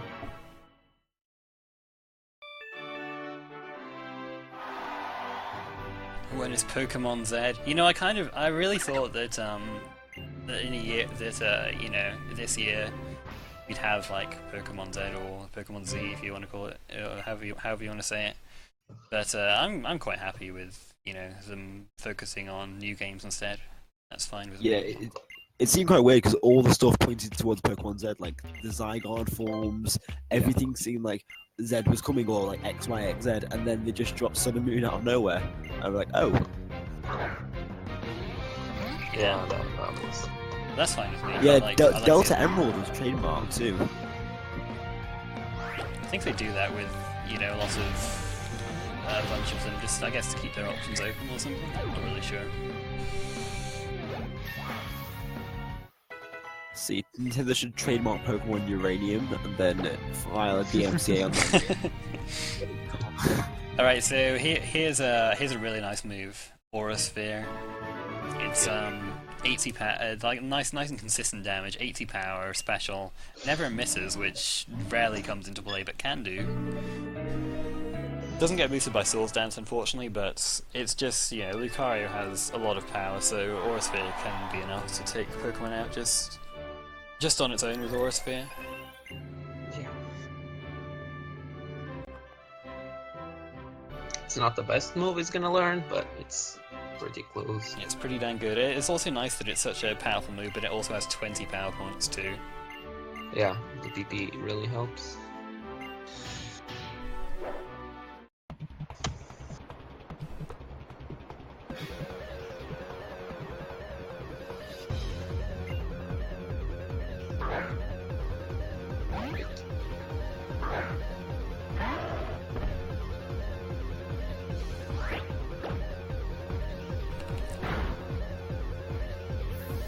This is another bat fight where Bone Rush can come in handy, because this Magneton has Sturdy, which means that it lives one hit from full HP. Because Bone Rush hits multiple times, it bypasses Sturdy and takes it out before it can do anything.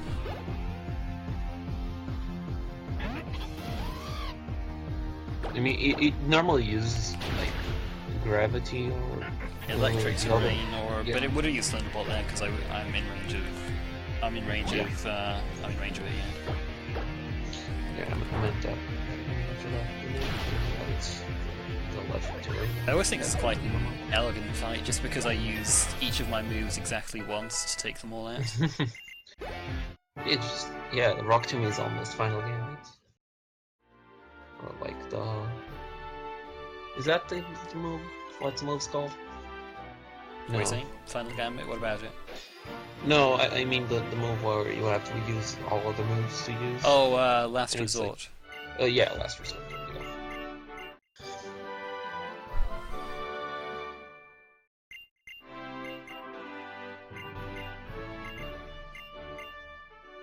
Yeah. And For Clement some- reminds you that Thunderbolt got nerfed. Yeah. For some reason they give you the option to go back to the 5th floor, and it's a bit strange. I mean, I don't know why you'd want to go back to the 5th floor. You can't even fight any of the trainers after you beat Clement, but... yeah, there you go. I guess if you want to take the scenic route.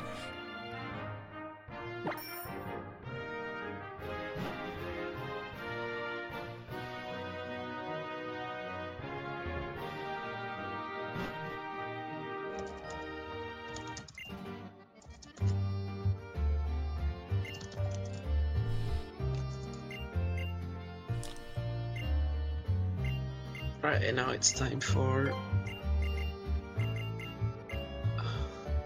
meeting the totally not fishy, totally not suspicious character. Dude, he gives you a king's drop. Nobody who gives you stuff could be evil. Let's just ignore that Giovanni gave you a Master Ball in Gen 1. It doesn't give you a Master Ball. Does he not? I thought he did. Who gives you a Master Ball? It's the president of Silphco after... Is that who it is? Oh yes, it's Cyrus who gives you a Master Ball, isn't it? I knew somebody gave you a Master Ball. Cyrus gives you a Master Ball. I mean, Giovanni does... Yeah, so he gives you some cool stuff.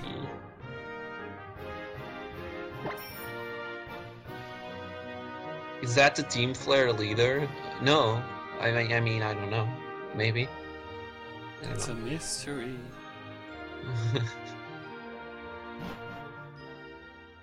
Yeah, now we're just gonna make our way into... So this is where I see Shadow Claw. I used to teach it a lot later, but you don't really have enough Bone Rush PP to last you the next section. Shadow Claw has some advantages too, and that's happened far too many times. I wanted to use a Max Repel as well.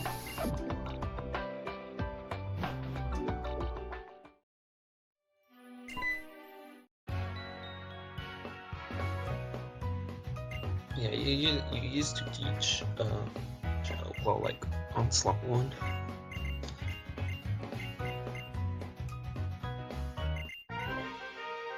Is XY the longest any percent Pokemon speedrun? Currently, yes. Yeah, Pearl, I think it. I don't. Pearl was slower, but yeah, Pearl got some improvements and some good runs lately. This is only main series though, because I believe Pokemon Ranger 2 has like a 24-hour world record. So only the main series games, of course. Yeah. Yeah, they're all under 4 hours though, which didn't used to be the case. Yeah, so again, I used the X attack there to try and bypass Fake Out, but he didn't go for it and made me look like an idiot again.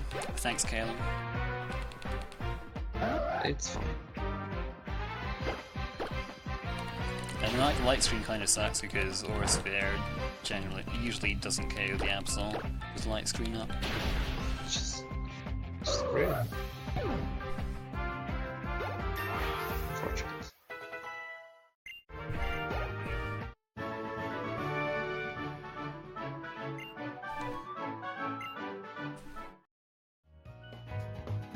Yeah, like XD is also like 4 hours and barely sub 5 hours in Coliseum. Yeah, it got a bit lower, I think 440 something. I forget what it is now. Oh yeah, 440 something. It used to be like 450, like very low 450. And Coliseum was until recently just a little over 4 hours, and now it's less than 4 hours as well.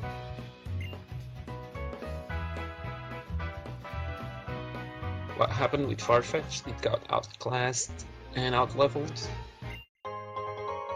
Yeah.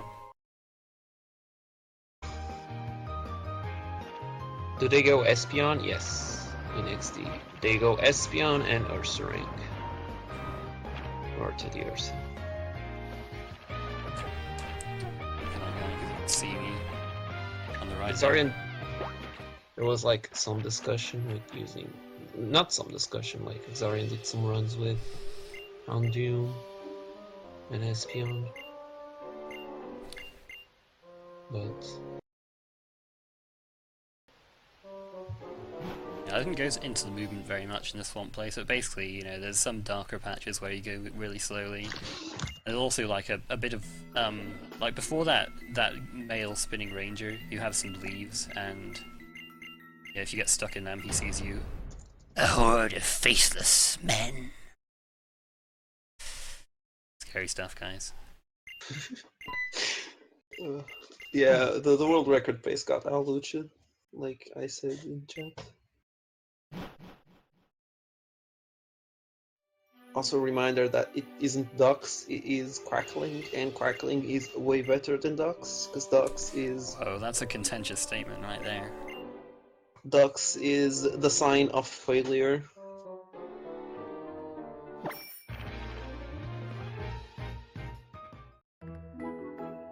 Also, why no Pokemon TCG in this marathon?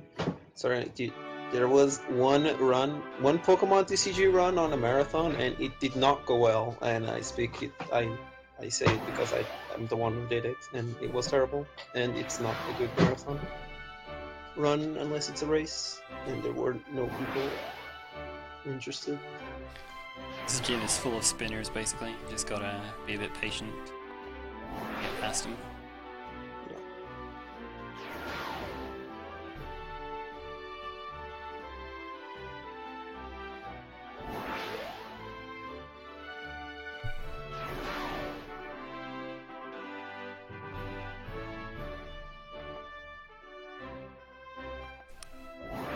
I mean, that was a bit slow, but I really want to just wait for them to spin, because if not, you run the risk of being caught.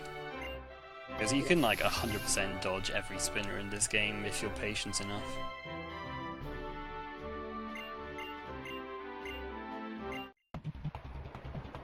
Okay, now it's time for...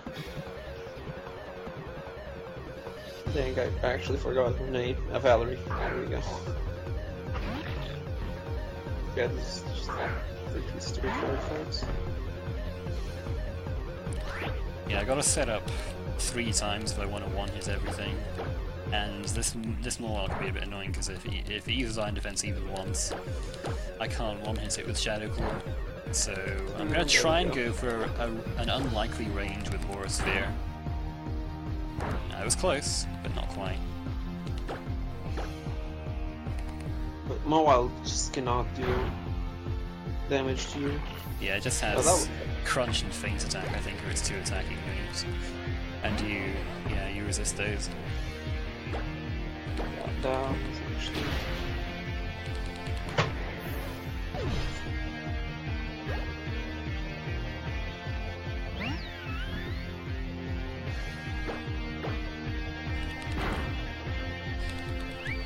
You want to set up, on the Morwell, because that Sylveon can do some big damage. It can also use Charm as well to lower your attack, so...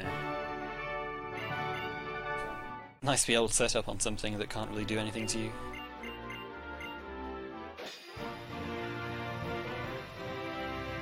And done.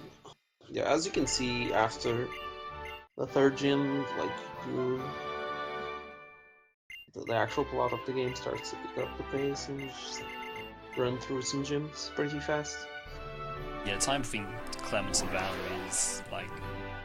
I forget how long it is. I think it's less than 10 minutes. Yeah.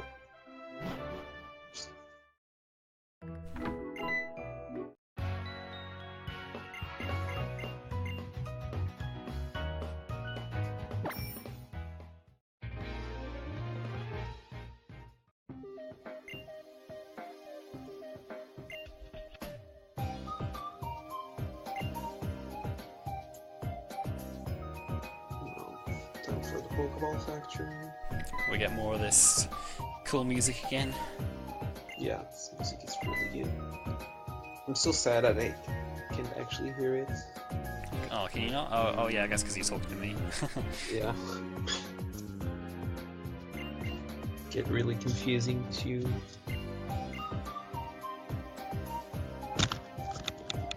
Yeah, I'm in the same position, Haru. I can just hear voices, that's all I hear. So when it goes quiet, while everyone else can hear game sound, I'm just hearing silence. Yeah, me too. Just put the Power Plant theme on loop. Yeah, I'll cut the commentary and just play pure music. Yeah. Yeah, I'm sure nobody would mind. Really. Yeah, I mean, it doesn't matter now, because it's just like beating up some grunts. Well, you can actually skip all the grunts in this place. But not on the next couple places. Because if I'm not mistaken, you don't get another badge for a while now, or do you do full frag first? Well, Olympia's not too far away. Oh yeah, Olympia.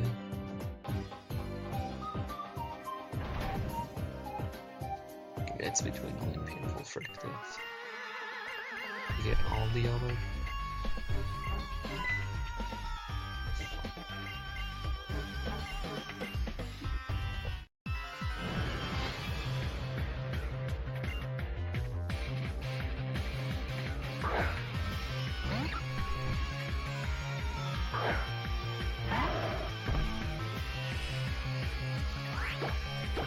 Aura Sphere is just really good for a lot of team player fights because there's so many dark types and you can generally just take them out with an Aura Sphere. And at this point you start to significantly over-level stuff, just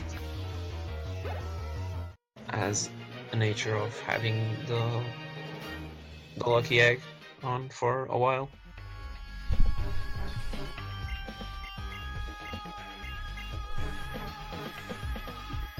And yeah, Lucario is a beast.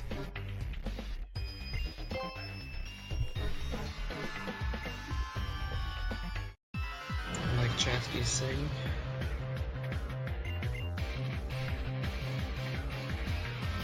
This is one of the fights that was better with Dig because I had a better chance of taking my Nectric out. I need to rely on help from my friend Meowstick here if I want to take it out with an Aura Sphere.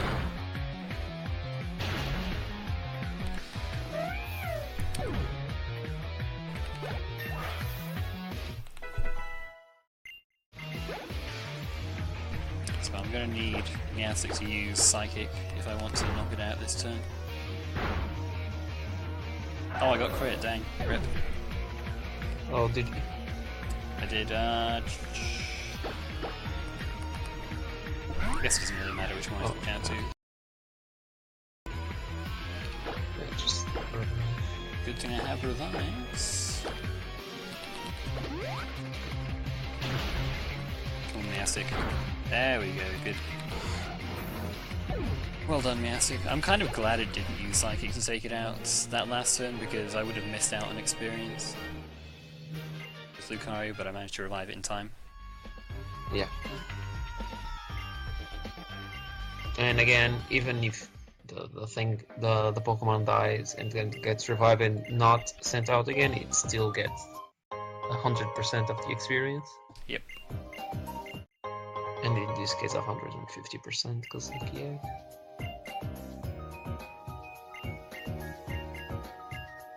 Well, you're choosing the Master Ball instead of the Nugget?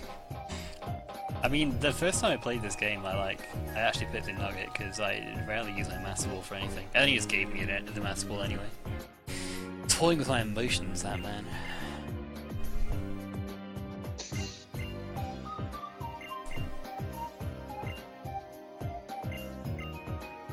Yeah, so,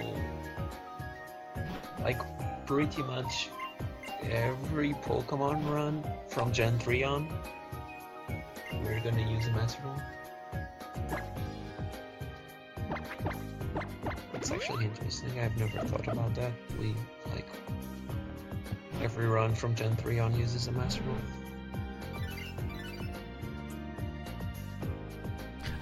White 2 challenge mode doesn't. Yes, it does. No. Oh, no, never mind. Not challenge Yeah. mode. Any percent does, Yeah, but not not challenge mode. And Platinum doesn't either. Yeah, you're right. Damn. I wanted to make a witty comment and I just got wrecked. So, well, sorry, I didn't mean to. I mean, like that. I know Xerneas will be the main sweeper. Well, Yeah, sure. you might be in for a surprise. Let's just yeah, about that. Yeah. I mean, Moonblast is a pretty good move. It is used in the speedrun. Yes. Unfortunately, we don't have an infinite supply of power herbs.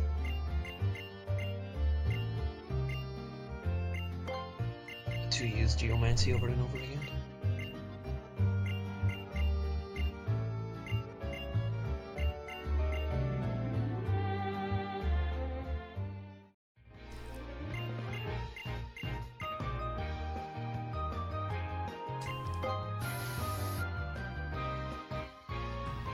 Soft Sand plus Dig is also a good option.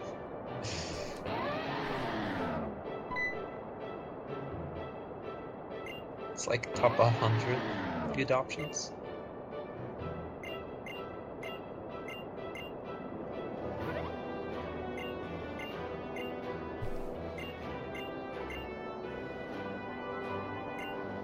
Which game is better, X or Y? X is the faster one, but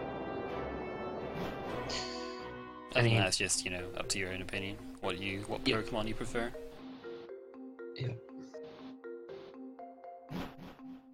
So you can dodge every trainer in Frost Cavern as well, with some specific slidey movement. Yeah. Using ice slide puzzles while being able to move diagonally. Yeah, it's pretty cool. No pun intended. I didn't even think about that. I didn't even until I said it, to be honest.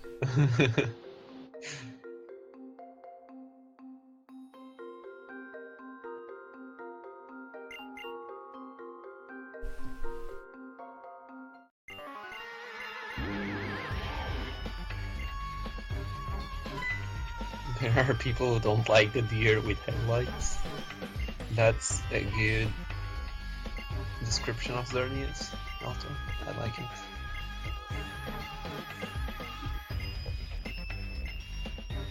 Well, you just found out you can slide diagonally. Yes. Yeah, if you couldn't slide diagonally, you would. I think you would have to do some fights.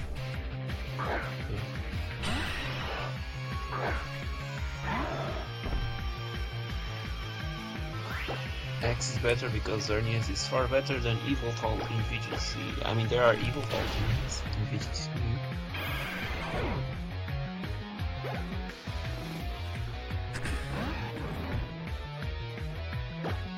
Anyway, we're trying to save this ex-president of the United States. That was a nice safety crit there. I can KO it without a crit. It's 25% to KO that Manectric without a critical. So nice to have that critical just to make sure I take it out. And I didn't get static either, so that's really nice. I didn't get static. Oh my gosh, what is going on? Oh, wait, you didn't get static? I didn't get static. Wow. Crazy stuff.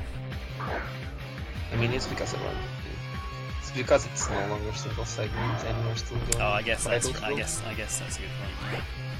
Yeah. This Houndoom is actually a range. I've never missed it, but I've seen IMAX miss it once.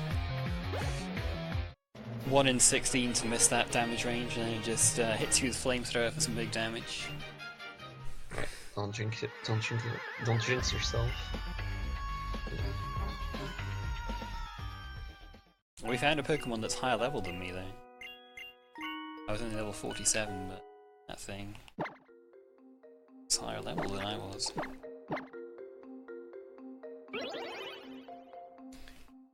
Okay, Now we get...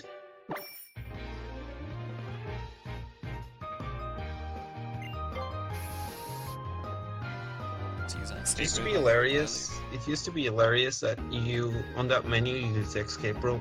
Was the menu where you would forget dig? Yeah, Like it's weird how that turned out. I couldn't quite believe it. It was when I timed it, and it turned out that using the escape rope was faster than keeping dig and using it, and then yeah, I don't know. I don't really get it, but numbers don't lie, I guess.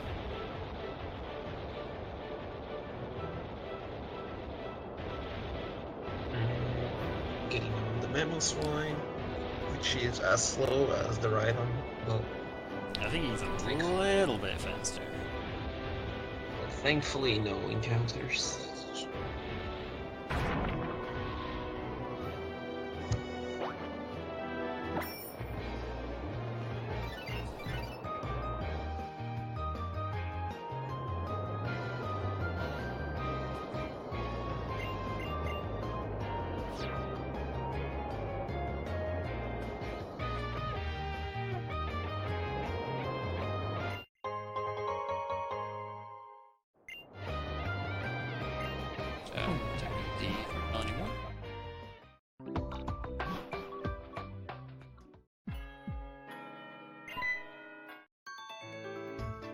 So it can hail in Anastar City at certain times. It's kind of... it goes like on a 4-hour cycle when it's hailing and when it isn't, and it's kind of hard for me to remember. I did write it down on the Pokémon Speedruns wiki, but I can't remember exactly what the times are where it hails. But The important thing is that it isn't hailing if you set it to like the time that I set my clock, and it's quite lenient as well, so you don't have to worry too much about there being hail for this rival battle. Yeah, obviously you don't want it to be hailing because it loses time and damages you. So this is the first time where my steadfast ability comes into play. Usually, Meowstic goes for fake out to one, and then and because I get flinched, it boosts my speed, and that means that I outspeed the Jolteon.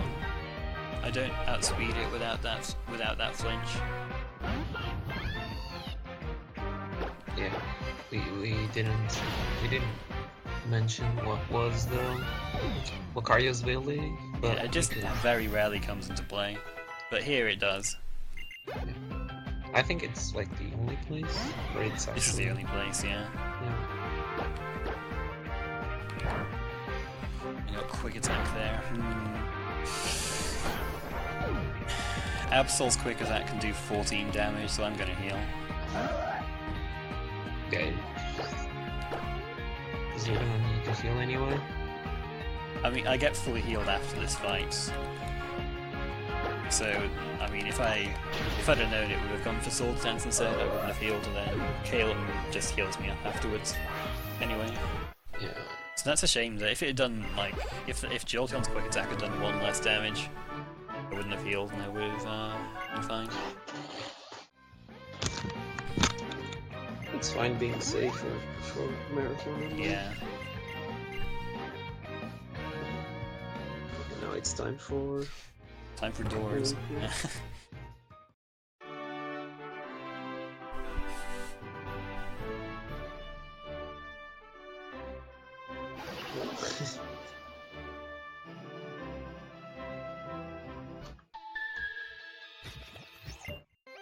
for teleports. There's quite a lot of mandatory trainers in this gym. Here's the flavor of the month for an encore performance. We've got Exeggutor back again. Neck 1, neck 2, neck 3. That's a damage range as well, Shadow Claw. You have a 1 in 8 chance of not getting it. So yeah, this is a pretty long gym to just run through, but yeah, there's he's the only guy you fight though, so...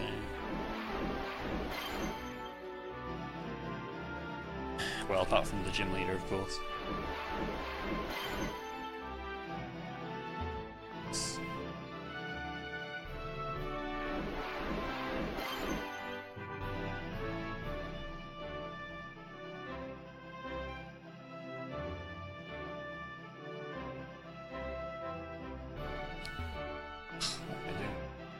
Diagonal's not working.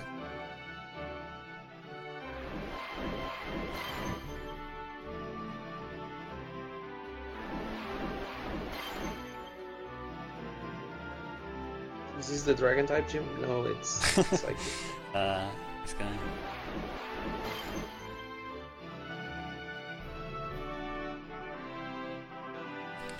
Exeggutor.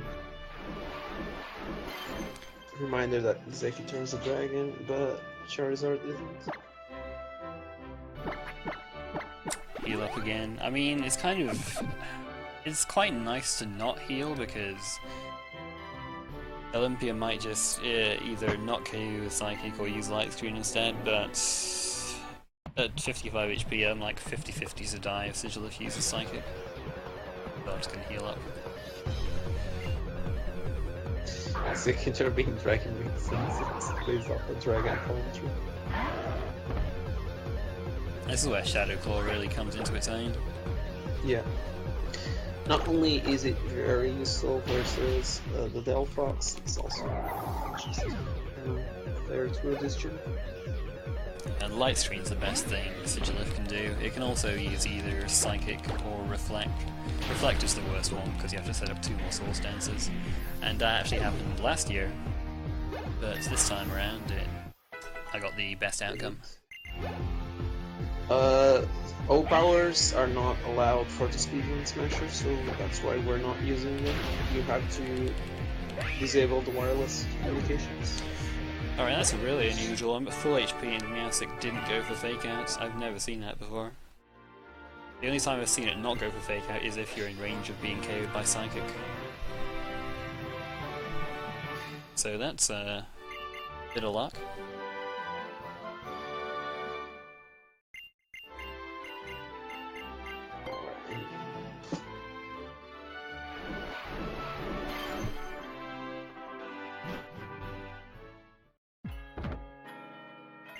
Yeah, but not only that's what I meant, Smasher.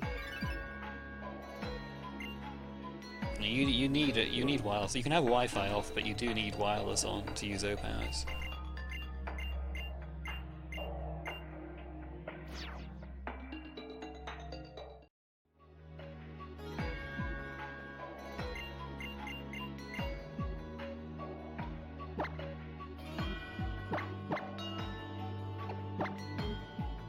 Why Lucario? Because it has really good coverage and really good stats. So we've got a big long team player section now. Yeah. This is the part I meant about not fighting Dream Leader in a row. Until we beat Wolfric. It's gonna be quite a lot of battling to do.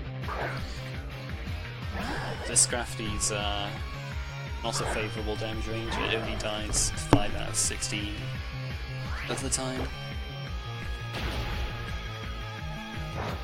But luckily, it didn't go for high jump kick because the Grunt's AI is not very good. High jump kick kills me from full every time.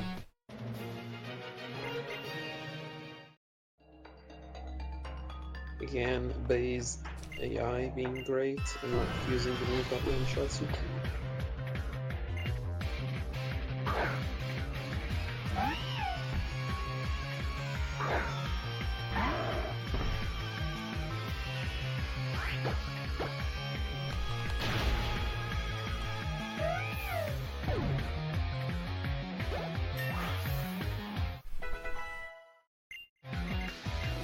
Correct me if I'm wrong, but is this the only generation that uses 4 different names out of the main series?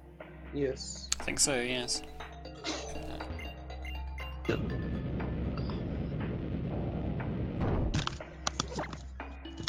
Okay, so I'm going to use my rare candies here because it means that I can hit a... It gives me a better chance of hitting a very important damage range. And I'm also switching the battle style to switch for this fight. And this is where Lapras comes into play. And this is where this is the first of the very nice and lovely Pokemons that fly in the sky and are blue. Can wreck Pokemon X runs. Yeah, Gyarados is generally quite fearsome in most speedruns it shows up in. Yeah. Every time like Gyarados shows up on a Pokemon speedrun, it's just usually not a good time. And this is no different. So you can't set up on Mean Food, you can't set up on Pyroid either. They both one-hit you from full. So what you have to do for this Gyarados is you have to switch out to Lapras because one Earthquake most of the time KOs you, and if you try and set up on the Gyarados, you still can't KO it because its Intimidator ability lowers your attack by 1, so you don't have enough attack power to take it out. So you switch to Lapras, and Gyarados will see Lapras and think, hey, Outrage is my most powerful attack against this Pokemon, so I'm going to use it. So you can switch Lucario in, and since Gyarados is now locked into Outrage for 2 to 3 turns, then I set up the Swords Dance, and then hopefully I knock it out with Rock Tomb. And it actually lived. That is unlucky. Yeah. Because after all that, it's still a damage range. It's still a damage range. It's a favourable one, but it is still a damage range. How many revives have I used so far? Okay, this is only my second revive. Yep, Purge Gyarados. It's like...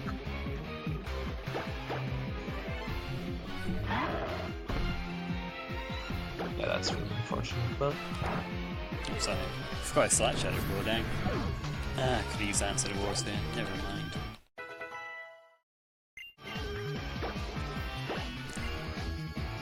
Because we're going to be getting rid of Shadow Claw relatively soon. We're gonna learn a particular move over Shadow Claw.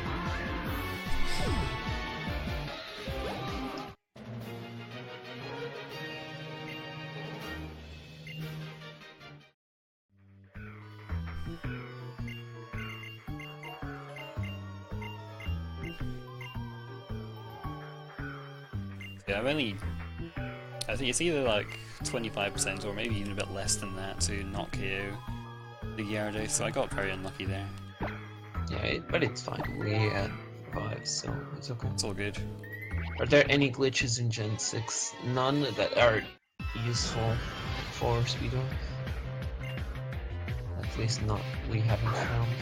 Yeah, I mean there's still a bunch of stuff we don't know about Gen 6, I'm sure, so you never know what could get found in the future.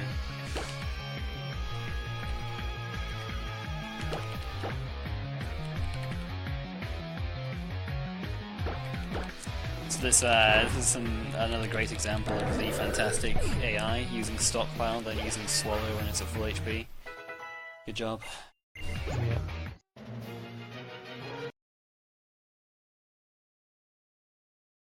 And thankfully it used Swallow, because sometimes it just keeps on stockpiling and then you have a hard time one-shotting it.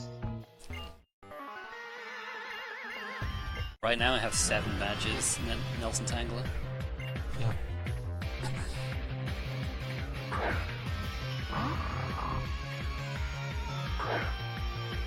We are missing Full Frick's badge.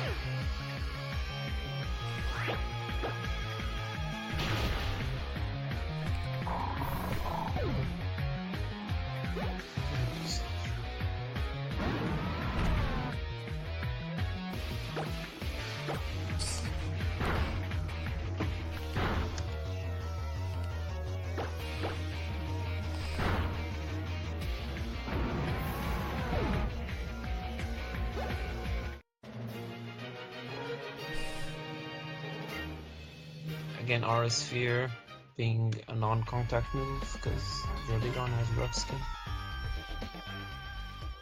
I don't actually remember if that one has rough skin or sheer force, but you know it doesn't matter because Aura Sphere is the best way to take it out either way.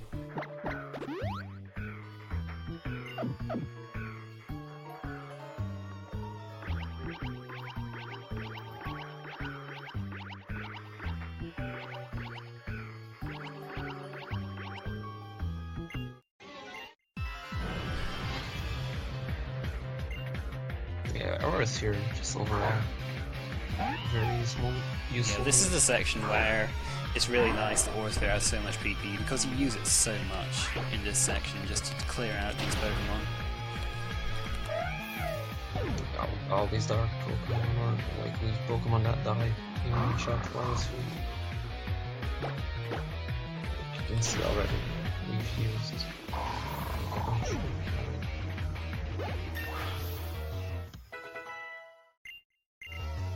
So here's the most powerful attack Lucario learns, Close Combat. 120 power physical fighting type move. The only downside it being that it lowers your defense and special defense. Really, really good move. Yeah.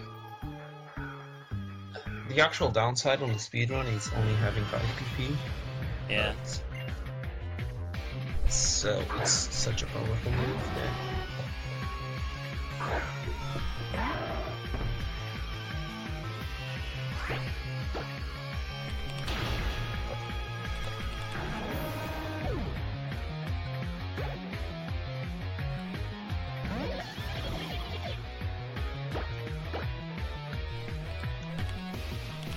Also, he's 100% accurate, which... Oh yeah, that's really good too. I mean, if you had 5 PP, yeah, if having 5 PP and not being 100% accurate, you know, in other speedruns that can be a bit annoying. Yeah.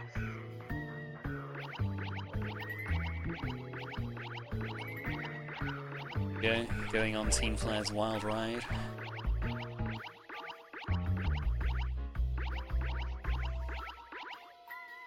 I'm thinking about a particular 120 power move with 5 PP that isn't 100% accurate. There's a few out there. In the run after the next one. Yeah, then, I was thinking on that one.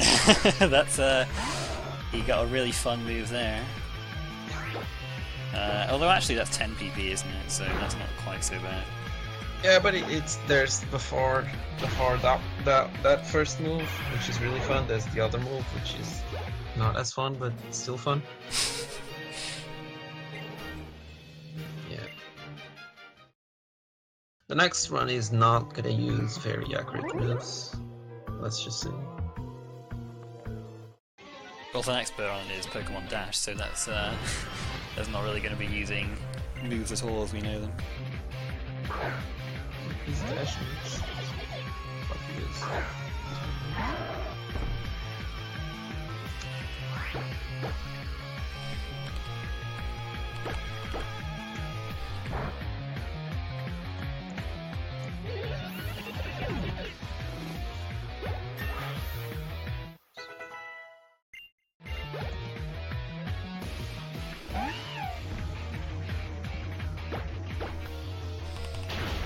Oh yeah.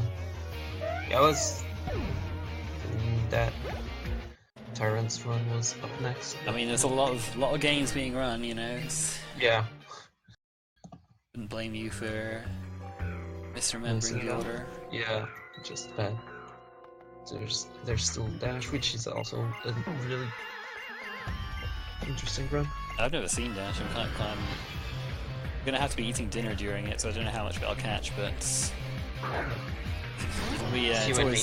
always good to see these games that you don't get quite as much exposure.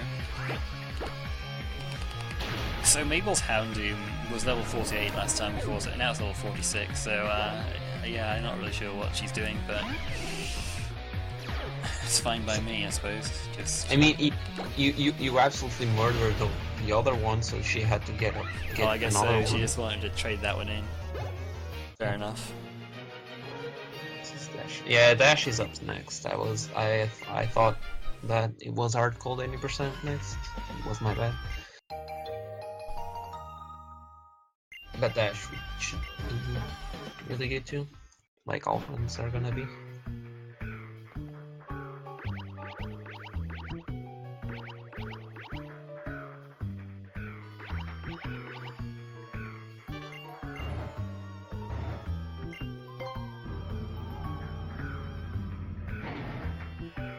We got the lift key, so now we can actually go down.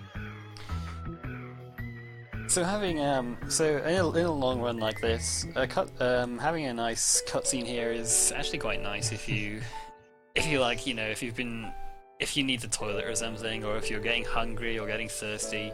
I'm alright though, so I'll just stick around. But this cutscene's about 3 minutes long. Yeah. But I think it's quite nice having a cutscene like this. It's quite, Yeah. you know, it's quite atmospheric the way it tells the little story. Yeah. It's just like for a speedrun, it's obviously 3 minutes of waiting. Yeah, can't skip it.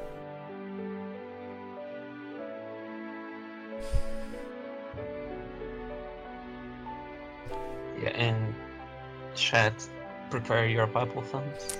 He was given a tiny box.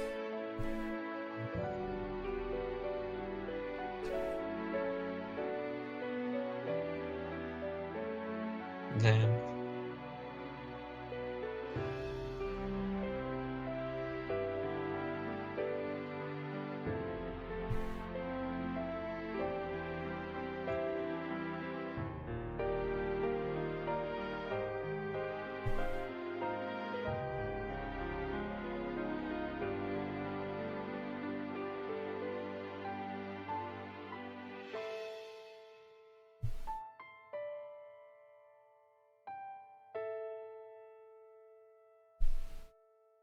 Before we find a glitch that allows us to skip this cutscene. But where would we spam the Bible thumps? Uh, I guess at the end. yeah, or when the run dies. Oh yeah. Oh yeah, you find sure the traditional place too. Sad.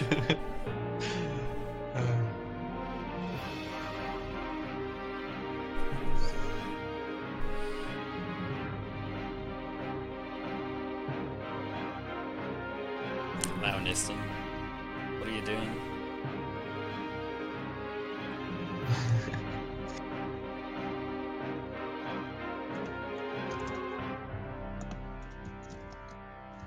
Fates, please.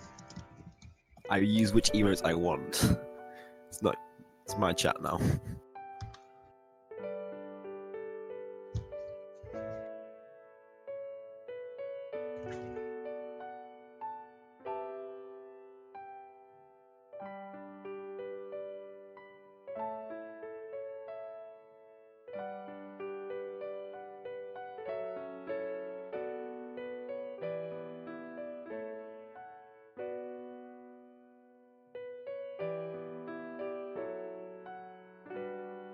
Mods enable emote only. No. I wonder if I could, but I genuinely do not know how. I'm sorry. So much the better. Just chat is doing an actual really good job at spamming Bible thumbs. Well, anyway, we're done with that, so Yeah. on with the speedrun. Also, there's already the hint of the next meme. He said that he's been living for a long time. Quite a while, yes.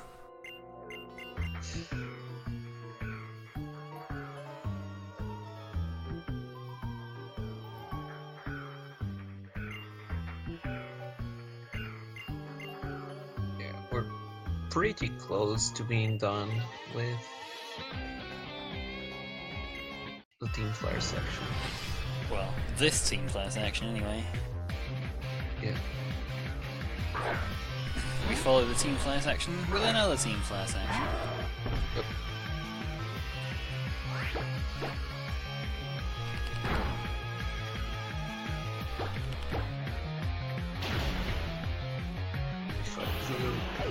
Zero sick or zero sick or It's a strange name. just call it zero sick. It's definitely not French.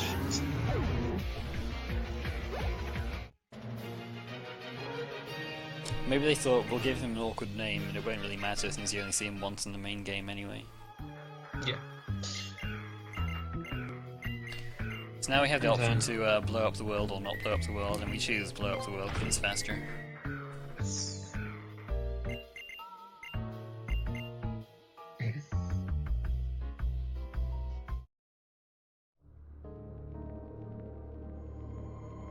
Because just because of the text.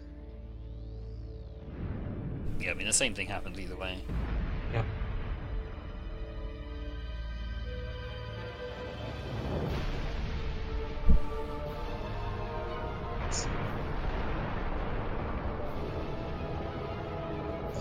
I think the main complaint about the story in X is it's very similar to Gen 5.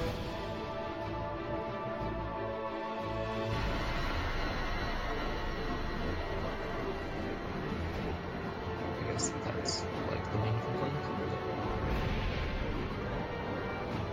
I don't know. I kind of tend to think that I quite like it when they're not you know trying to be super serious with their plots. I feel like this is Pokemon's quite a light-hearted sort of fun sort of game. That's how I've always seen it anyway. So I kind of like to have the villain teams be a bit quirky, a bit not so serious, to sort of complement that. But that's just my opinion. I mean, you might get that this next on the new games. Who knows?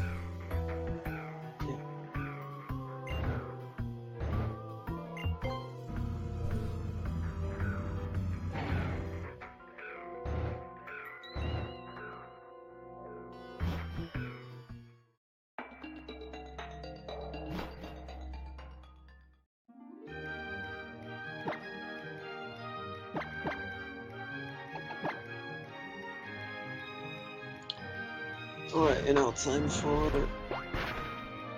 the final Team Flare section.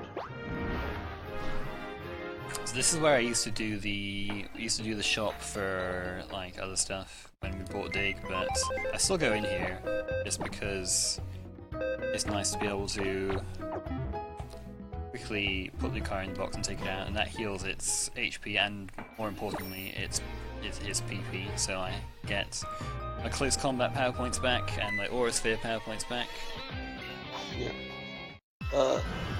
The strat of double switching, of double deposit, I mean, is something that's pretty used on Pokemon Speedruns because it's just a faster way to heal your main that's not using the Poké Center.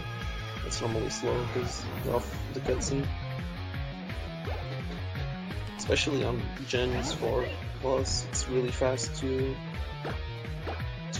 double deposit because you just drag the Pokemons. Yeah, that was Heart Gold was the first game. Heart Gold Soul Silver were the first games they did that. It wasn't a thing in the Sinnoh games, but nice to be able to quickly drag them in and out of the PC.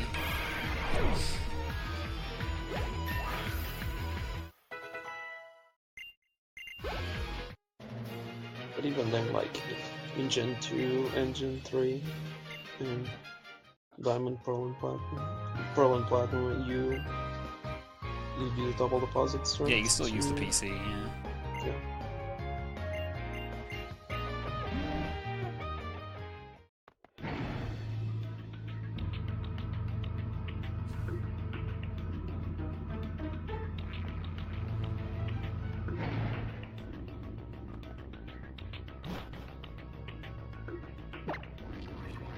Team Flare Secret HQ. I gotta switch the battle tile to switch again. This is basically the same strat as used the first time against Lysander. Hopefully it'll actually work though. This time, if I get the range. Yeah. I think it's the same still, percent range. Yeah. About 75%. Still a range. And it's the second Gyarados that can wreck your life in this game.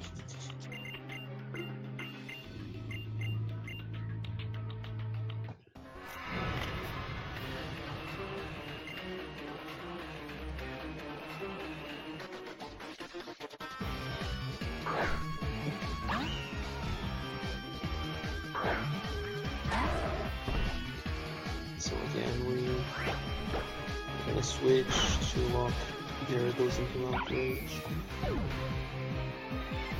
We can set up.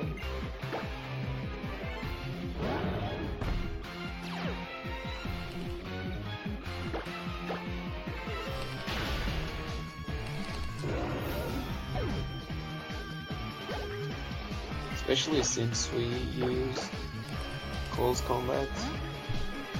Yeah, Earthquake would kill for sure. We would definitely die to Earthquake.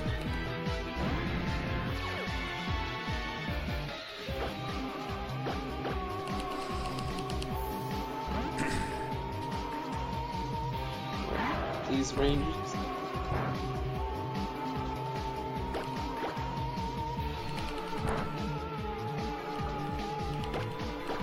Alright, let's see if we get it. Alright, got it this time. Good stuff.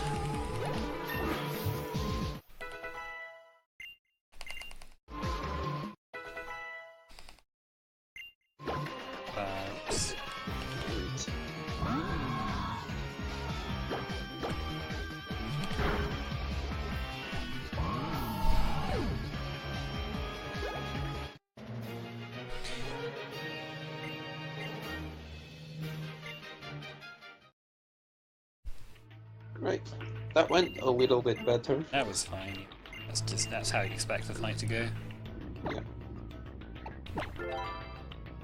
Just in Pokemon speedruns, there are a lot of places where you just do the percentage play, and like if some people would prefer like to play safer or something. But in that position, you just don't have a better thing to do? You can actually Mega Evolve on that fight. It is faster, but you miss out on valuable experience, and it's a worse range. So I don't think it's worth going for. Because you don't have the lucky egg, so you miss out on a lot of experience, and you really want these. And even though it looks like we're like way above everything in level, and we are, you still really want this experience for hitting some important ranges late game. Yeah, in Pokemon, like, if you have, like, normally if you have more than like 70% chance to win the fight, and or you die, you just normally take 70%. It's just that's how you should. That's like something you learn as you speedrun Pokemon. Like, you just have to do the plays that have like high. You just need to risk some plays, and sometimes the runs will die, but it's fine. Especially in a long run like this, where you know, there's a lot of luck early on with things like just catching Holucha and things like that.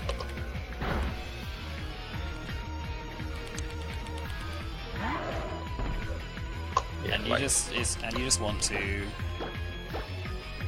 play the percentages and be a bit more consistent later on, because it can be quite rare that you get that far in a good time to begin with. Yeah. I've been rolled a lot this run, but it did give me an opportunity to heal up.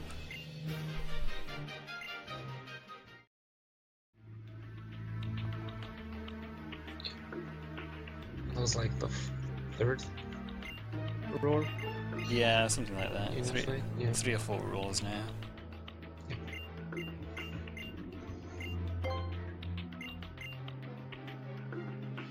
Yeah, it's also kind of nice that your rival is kind of helpful. His AI is a little bit better now. Yeah. Like on that Toxicroak in the first battle, he almost always goes for Psychic on it. Yeah. And one shots and it's pretty neat. Like, obviously saves time.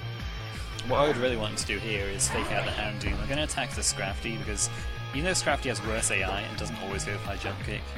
If it does go for high jump kick, I die guaranteed. But if the Houndoom goes for Flamethrower, I hang on. Went for Embargo. That is a strange move to go for. I think that might even be the first time I've seen that. Usually it either goes for Flamethrower on me or Foul Play on Meowstic. I didn't even know that Houndoom had Embargo. Did that mean that I didn't get as much experience on Lucky Egg? Because that would kinda suck. No, you still got this. Okay, that's all good then. Yeah, because he used the embargo on the Meowstic. Oh, okay, that's fine then. At least I think I saw that. I know, it went by so fast I wasn't expecting it, so I just saw Embargo.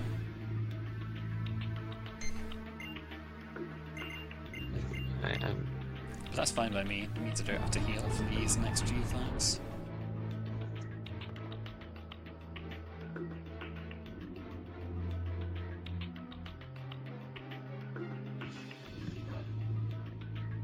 This has never happened before, a fixture of all PSR runs. We've had 2 in this run already.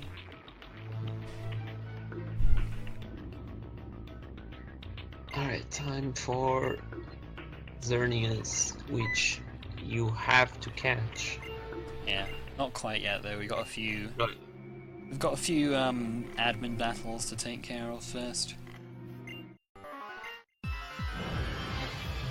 Not as quite as many as it looks, because a bunch go after me. Yeah, they only have 1 or 2 big ones each, so it didn't take too long to clear out. Yeah, but then it's just the same good old like 5 to 6 Pokemon, different Pokemon they have. And then you like you have to catch Xerneas, and if you don't, you just need to fight him again, I think. Yeah, you have to catch it. You can't just KO it. You can't run away. You have to catch it. I don't know if it's like in Gen 5 where if you fill up all your boxes it lets you get away with it, but obviously that's not practical in a speedrun. Fill up all your boxes. Interesting. Plasma balances.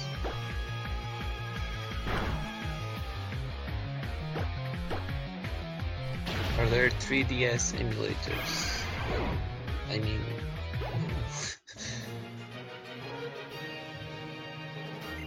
none that are remotely...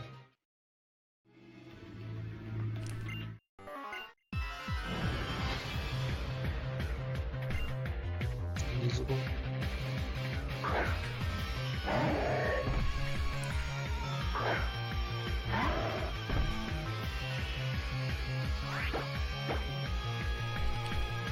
And we are finishing up the admins,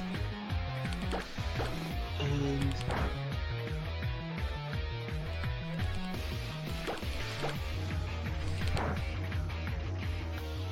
it doesn't really matter too much what order you battle them in, but I like to battle this front one last because her main neck trick has static.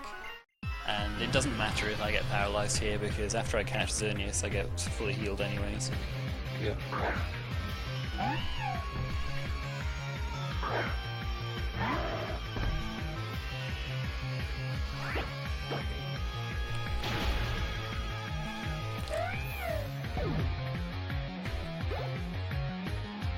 Why is there a big thing here? It's the ultimate one.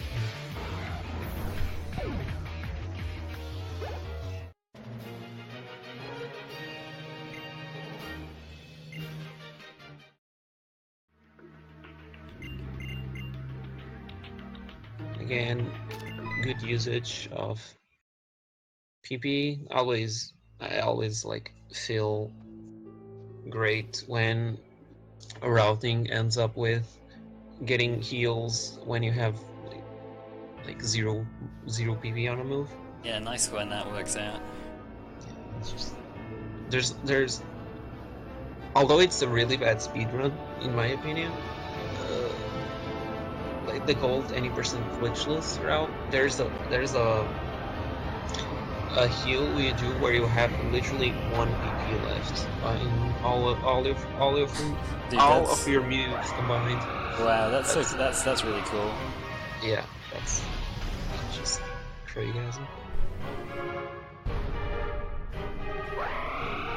Like that's so good that I actually couldn't speak.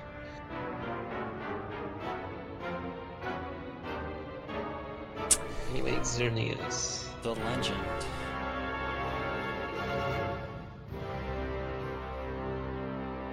Ultraviolent appeared. Yeah, not quite. So yeah, good thing I got that Master Ball so I can just catch Xerneas easily enough. Yeah, even though its catch rate is laughable for a legendary, we still just faster to use the Master Ball. And I mean, you can see already the level difference between Xerneas and Lucario. That alone is, you know, a good reason why to just not main switch at this point.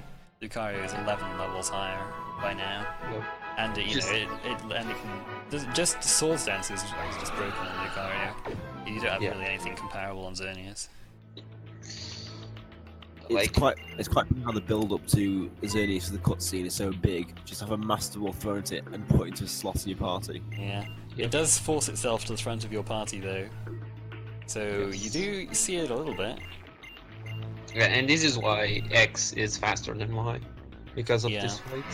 Because when you, alright, well, I'll talk about it when it comes up, I suppose.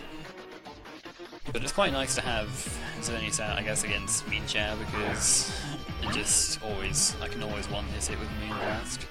But this isn't the reason why it's faster, because Veltal does the same thing with Oblivion Wave. Mean Chow is faster than me. You can outspeed Mean Chow, it just depends on your stats. So this is basically the reason, because if you have Yveltal, then he switches Pyroar in second, and you can't really set up and switch in and set up on Pyroar, but you can on Honchkrow. Yeah. So you have to put the battle style on switch instead of set. And it's still faster to switch to Lucario because Xerneas can't do much versus Pyroar. Yeah, and you need this experience as well. This is still a very important experience I'm getting. Like you could probably Moonblast and kill the Honchkrow and the next Pokemon, but you have nothing versus Pyroar. Yeah, Honchkrow would go down to one Moonblast easy, but you need an opportunity to switch Lucario in. And now the only Gyarados, which is a PAL and it does not actually troll you. Yeah, Mega Gyarados is just a pushover because it changes its type from Water Flying to Water Dark, so just hit it with a close combat and it goes down. Yeah. He basically changed close combat's power from 60 to 240, so that's pretty good. 60, what? Yeah, it's not very effective versus normal Gyarados. Yeah, gotcha.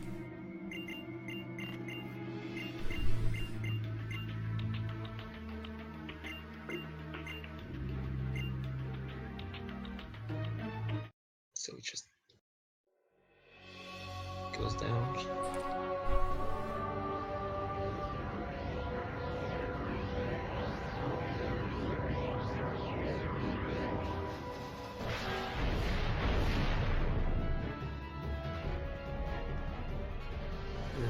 Shades. Does he die in this cutscene? No, kind of wasn't really sure. I mean, having him die is a bit, a bit much for a Pokemon game. I mean, it's maybe. Pokemon, so it probably doesn't. Well, it's just like an unknown fate, I suppose. Yeah. Who knows what happens to Lysandra? Draw your own conclusions.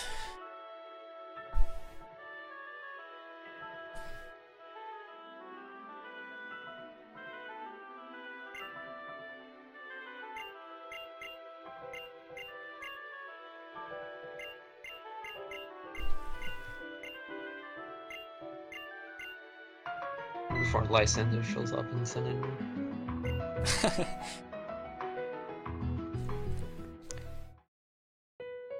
Zombie Lysander wants to battle. Like Mecha Lysander. More. Maybe he'll live for another 3,000 years. Yes. The power of the ultimate weapon.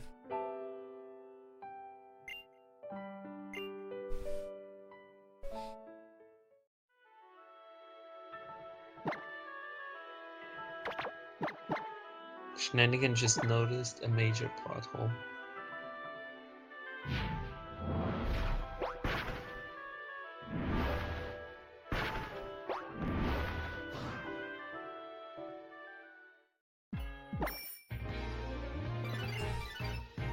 Alright, and now it's time to get our final badge. We're getting back on track here, just moving on from Anistar. But Sycamore called and said he wants to meet me, so I guess we're going to Kuraway Town.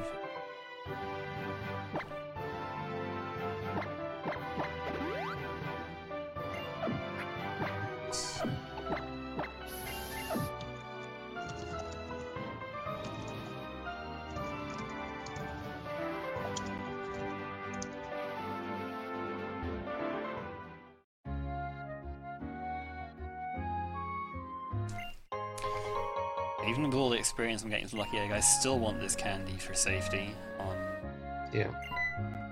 on one of the late battles.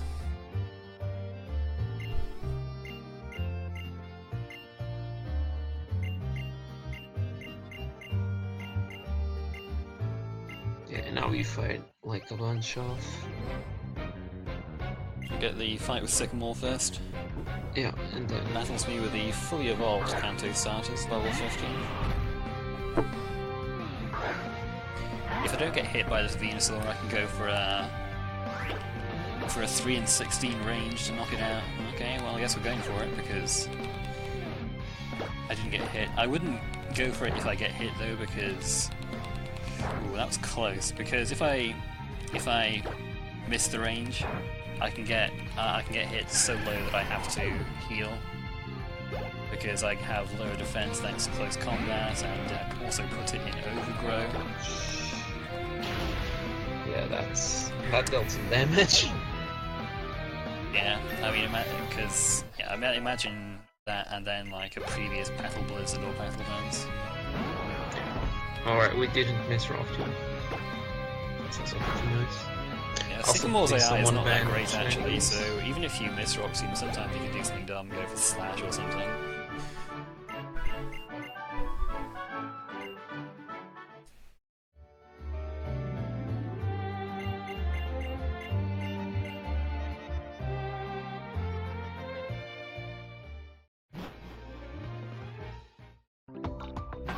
And now you're gonna fight like all of your friends again. Get rid of the gauntlet, yeah.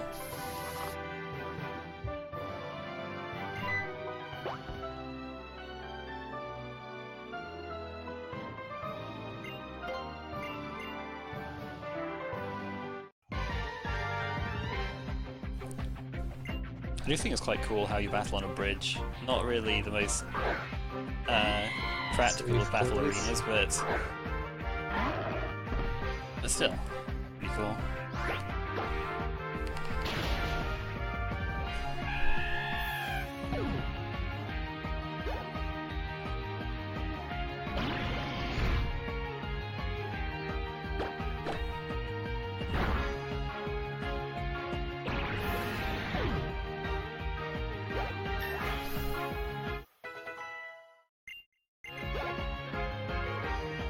This Greninja has Water Shuriken, which is like a priority move, but it never uses it. It only uses it if one Water Shuriken would take you out.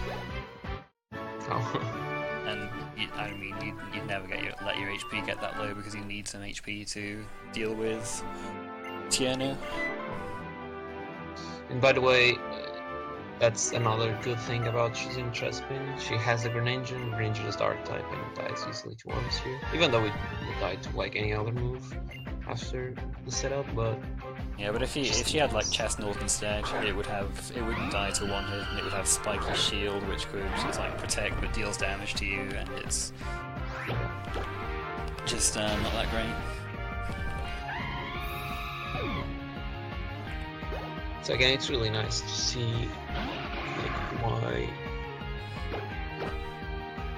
stuff is done like the way it is, and it's mattering like 3 hours into the run.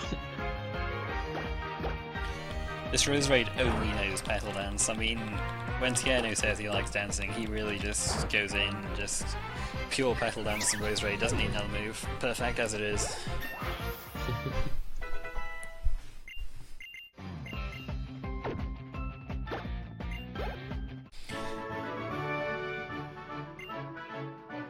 If you have a Wailord, would it fit on this bridge?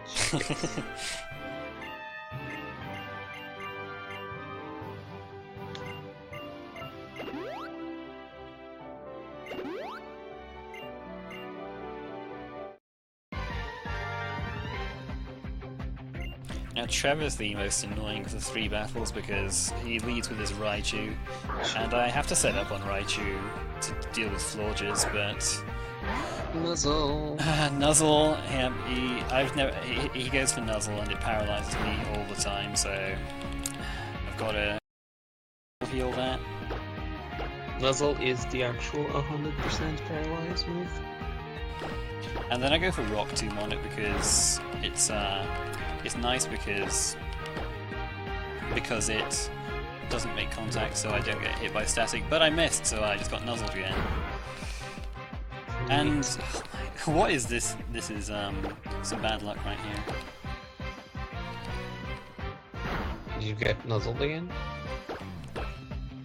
Oh, you got Thunderbolt I got paralyzed? Thunderbolt paralyzed when I healed Neat. paralysis. So yeah, that's not so great. I've used both of my full restores now. And, I mean, I shouldn't need a full restore from here on out, but I mean, there are a couple of fights where it could be handy, but I really think I need to use them there. I mean, I'm only thinking about, like, getting burned by my Alpha. Well, there's a guy who guards Victory Road who has another Raichu. And, Well, yeah, that one too. if I miss Rock Tomb on that, then that's some bad news.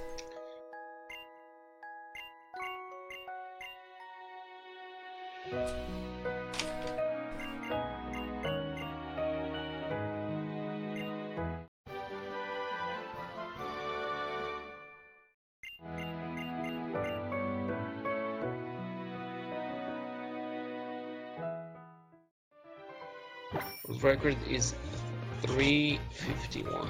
It's 350. He improved 350, this time. yeah. By IMAX 1 up. Yeah.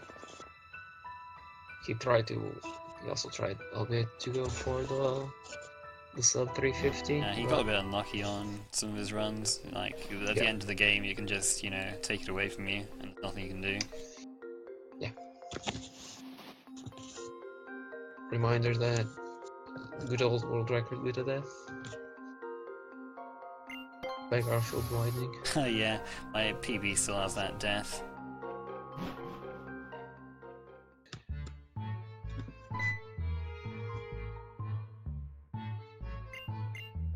So this is just a maze until you get to Wolfric.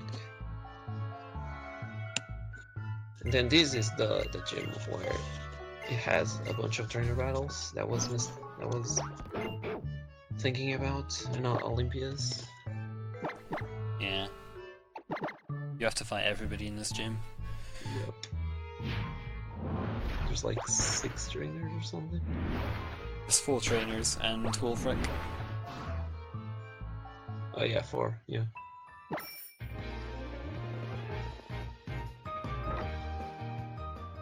And a pretty annoyingly slow puzzle as well. I mean, it's not too bad, it's just the animations. This gym is like it's probably the easiest one actually, because ice types ice types just, you know, you got your fighting type attacks, and so it's not a great match for them.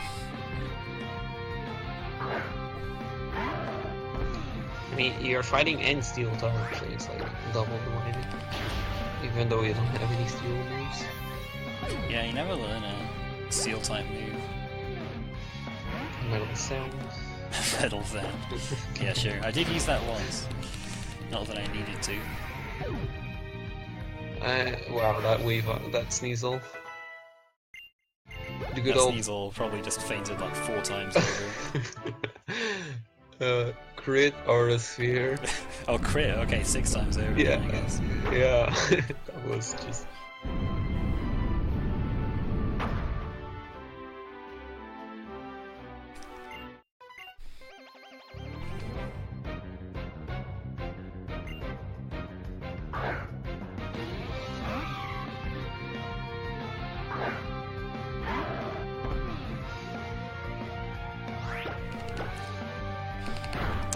I mean, when you have somebody with a Delibird in the 8th gym, kind of tells you all you need to know about the difficulty of it. Dude, Delibird is great. I don't know what she's talking about. I don't even need to use a super effective attack on it.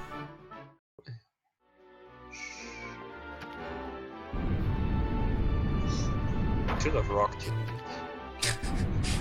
Or just to give it a chance. You watch it miss, because that's it. Or something like that.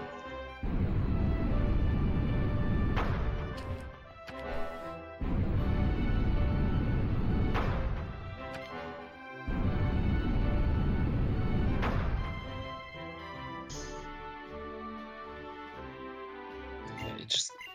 Yeah. For the puzzle is like extremely easy to do, but it's just I mean, once you remember it, then then you just follow the same thing all the time. There's no variation in it or anything. yeah.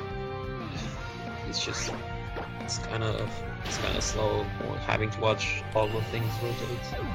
So Cryogonal has a lot of special defense, so I actually go for Rock Tomb instead of Aura Sphere because it has a chance to survive Aura Sphere. And I need to hold on to a few of my close combat PP.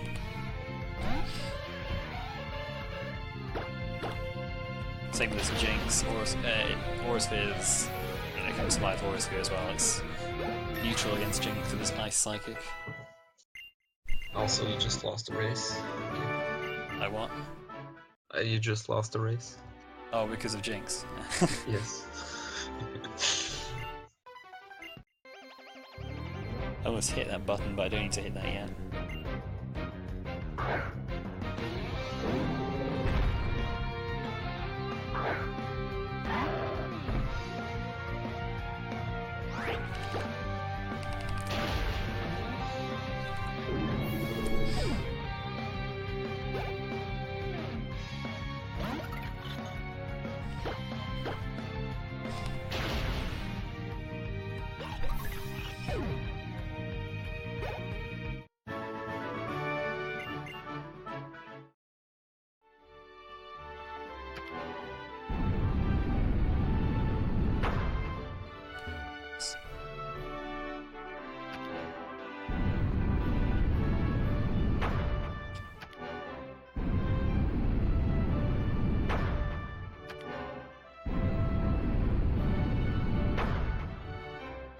Alright, we're almost done.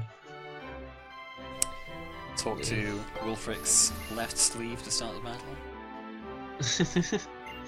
He takes up 3 tiles with Wulfric. He's a pretty big guy.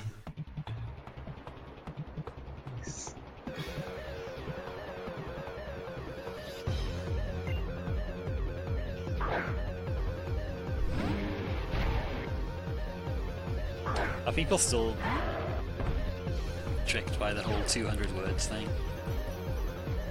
Or are people just playing along? I can't even tell at this point. I mean, probably a combination of both.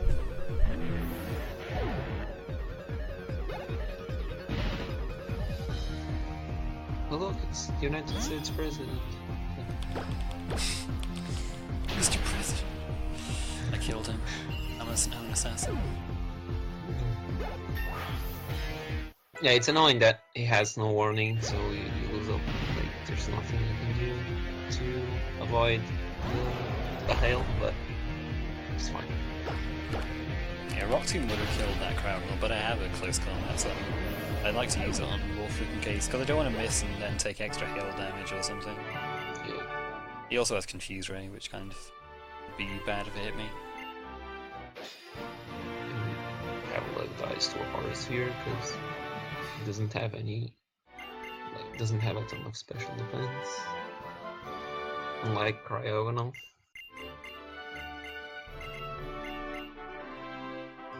And 8 badges.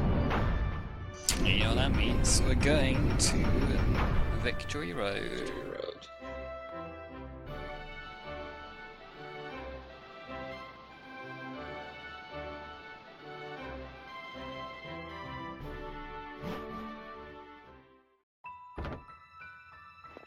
Yeah, that was a really hard fight to tackle, Oh, yeah, I agree. man.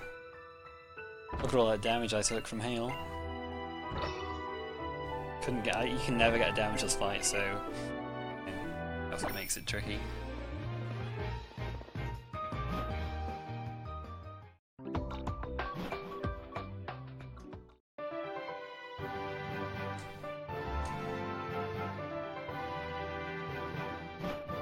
Alright, time for Victory Road, After fighting this guy. which, oh yeah. Should be fine at his HP. I hope Karvik doesn't use Moonblast though. Nice. I went for it. That's fine though.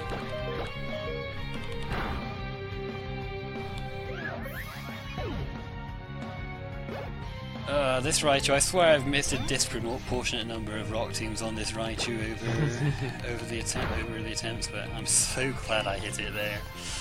My PB missed that Raichu as well. It was awful.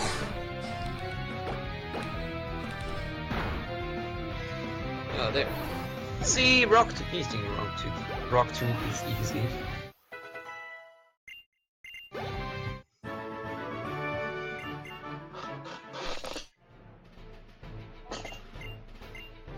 I started with Chespin, and then I caught a Bumble being traded out for Farfetch, then I caught Hawlucha, and then I got to Lucario from Karina.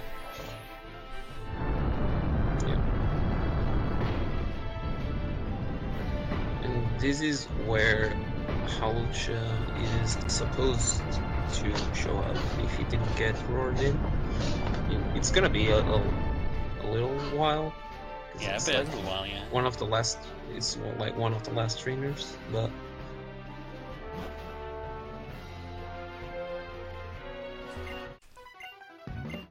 talking to that girl is harder than it looks. It's kind of awkward which way you have to face to be able to talk to her.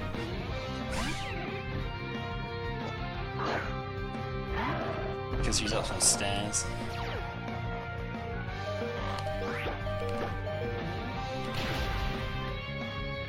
feeling that check gate's no longer epic.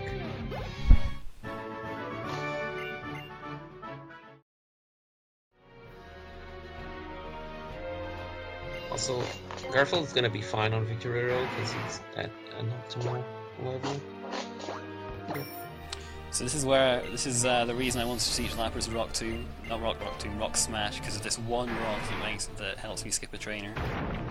Literally it. Oh, and I got an encounter. Dang man. Oh, you got an encounter on yeah. the rock. Neat. Got that Graveler. That's so unlikely. Yeah, you get either a Pokemon, an item, or nothing, and getting a Pokemon's the slowest.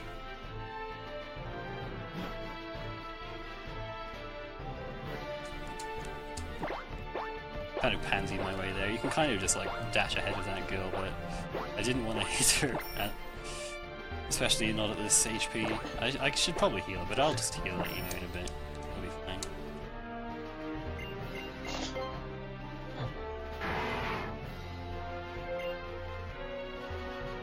This boulder is kind of weird. Sometimes you use strength next to it, and then if you move forward, it doesn't quite work, so you have to go back. I'm not really sure why that happens, to be honest. It just sometimes does. Are you getting the other candy, or? No, I got the candy in Kuraway, so I don't need another one. You used to get like both, I think, but that was like on safer strats. And now we're seeing the return of Shadow Claw. This is where the reusable TMs thing really comes in handy. Yeah, it's really... It's the second time you're gonna teach Shadow Claw to Lucario. Yeah. Over Aurasphere, I think? Yeah, Aurasphere. That's right. It's quite nice playing at night because you get this lovely sky behind you when you fight your rival. Yeah, that's really beautiful, actually. I really would like it if you could just X-attack here and sweep his team, but you have to get to +2 with Zero Stance, unfortunately, so you have to take the... Oh, didn't you go for Fake Out? Okay. That's, I don't think that's happened before either. There's a lot of firsts going on in here. Like, he almost... Like, it might have happened once before, I can't quite remember, but... More often than not, he goes for Fake Out, definitely. Like, almost all the time. I would say like 95%. World record pace. Okay. What do I get this guy from?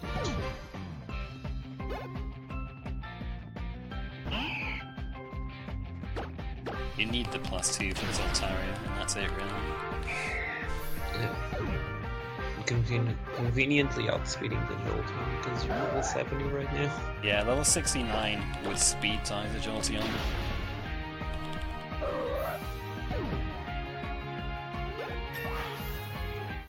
That's why you... Well, that's not the main reason why you use the candy. But it's nice to use it here. This is a nice, you know, a nice benefit of using it like here rather than a bit later.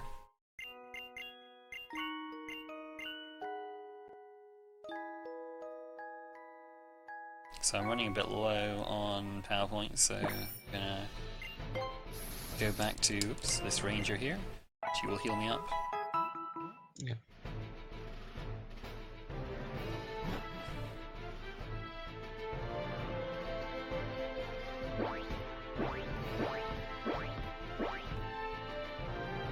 Oops, I meant to talk to him, but I kind of slid off him on the bike.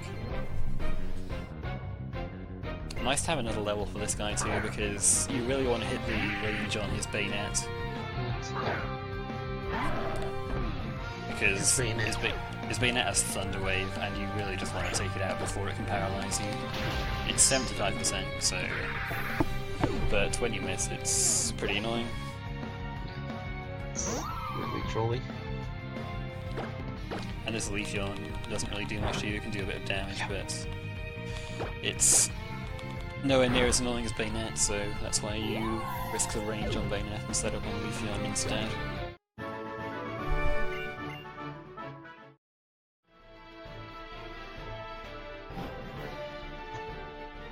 Yeah, Leafeon normally just uses Leaf Blade. Behind those rocks, you can get an encounter, like a swooping encounter. You can go back. You can go back inside the cave, and then go out again, and hope that it doesn't pop up. But you have to go around the back of those rocks to avoid a trainer.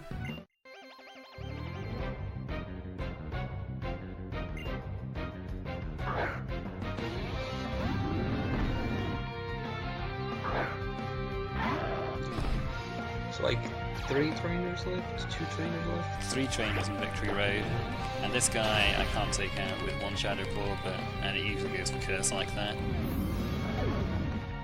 And this is where Hawlucha comes into its own, because we have Gigalith here, and because it's sturdy, I can't knock it out with 1 close combat. So I switch out to Hawlucha to dodge the Earthquake that's probably coming my way. And then, despite me being 25 levels lower, I outspeed it and hit it with Wing Attack to break sturdy. Because base Gigalith speed? Yeah. Then I can just take it out with close combat. Alright. Thanks, Hawlucha, for being a pal.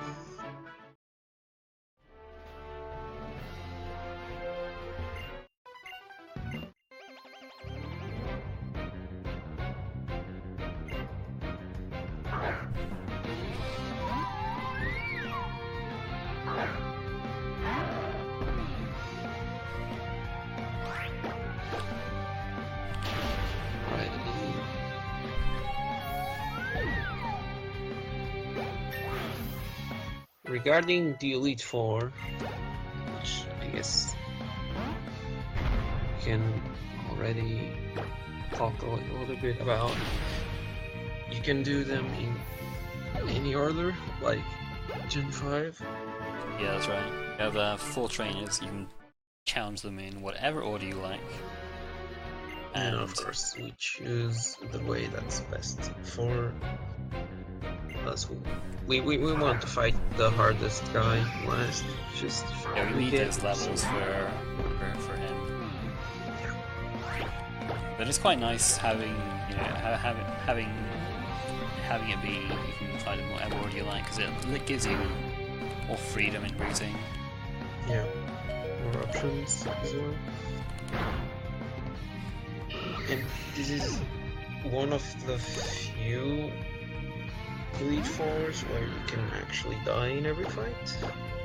Like, it's not likely, but... Yeah, because of our good friend Rock Tomb with its 95% accuracy. if you miss a Rock Tomb, it can just be game over in the Elite Four.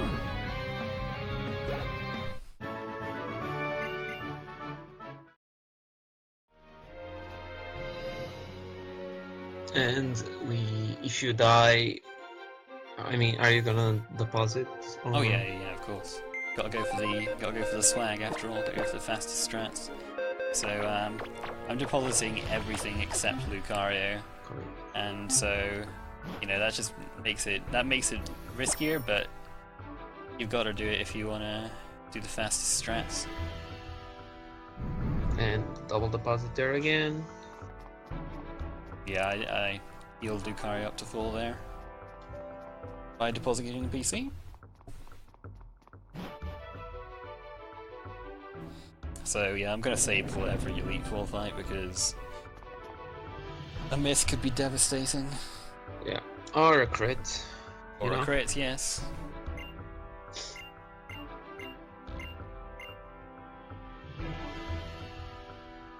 Like, we fight Malva first. Yep, that's right. Fight Malva first.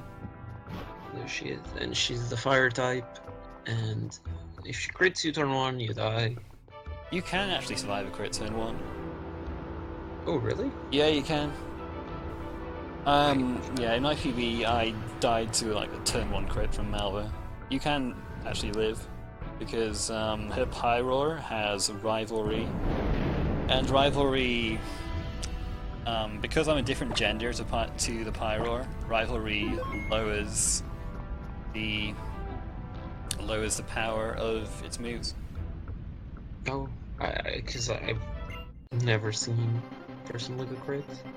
Yeah, I've lived a crit in practice.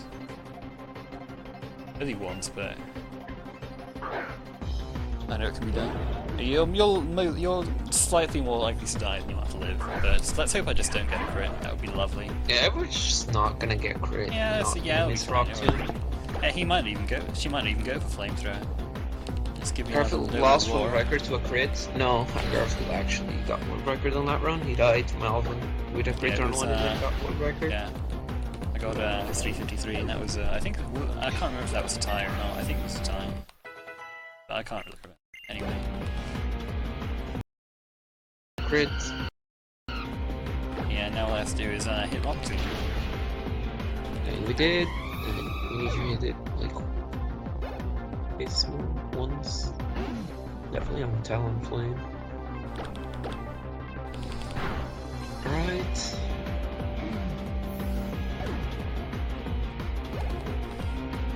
How does the dex go so fast? You old A&B in Mash B? Yeah, you got to hold one button and mash with either touchscreen or B or whatever. Alright, I went for a Shadow Claw there. I could have gone for Rock Tomb and like not got the burn, but I only do that at full HP because it means I don't have to heal before Wickstrom. But at this HP I would have to heal before him anyway. Yeah. Do you have a full restore? Or? Nah, I'm out of full restores, but that's fine. Just a little bit slower. Still have a bunch of full heals. Plenty of healing, don't worry about that. Right, next up is Wickstrom, or yeah, is Wickstrom next. Yeah. So you find Malva first basically because extra levels don't help with her. You'll find at the level you are. Wickstrom is nice to be at level 73 for his Klefki. And it also that hopefully does not troll you. It also means you have less of a chance to die to the Probo Pass. Because you can die if you get really unlucky with damage ranges. And you need to be at full HP for this guy, so it's also a good reason to fight him after Malva, because you can either be at full HP or you'd just be at too low HP to take any of the other members on. So you gotta heal, or if you're at full HP you don't have to heal, basically. Simple as that. Yeah, so this is like, basically this fight is pretty free unless you get tormented, which you normally get. Yeah, Torment is pretty common in Klefki. It has Prankster, which means that it moves first with these things. It doesn't actually matter though, whether it goes first or not. But that's why you'll see Torment go first if you're wondering how it outspeeds me. Yep, there's the Torment.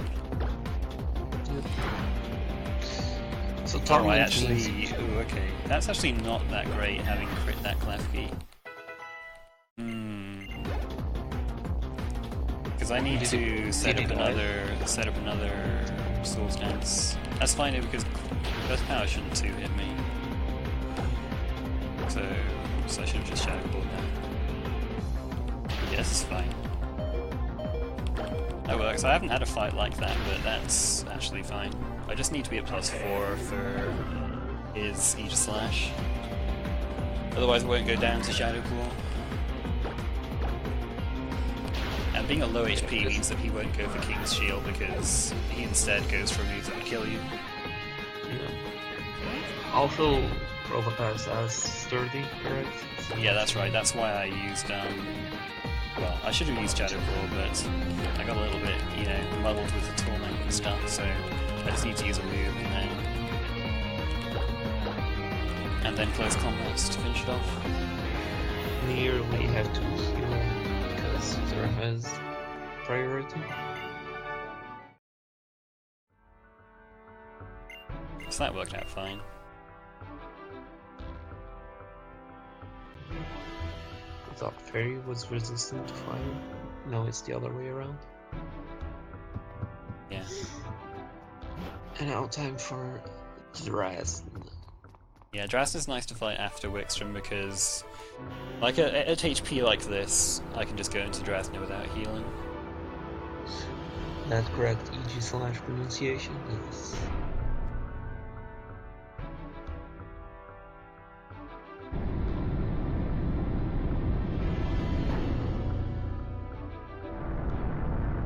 What was nice about critting that Klefki, well, I mean, to be fair, getting tormented, I wouldn't have had to use a close combat on it anyway, but it's nice to to have a close combat spare because it means that I can go for a close combat instead of a Rock Tomb and all of Drazn's Pokemon.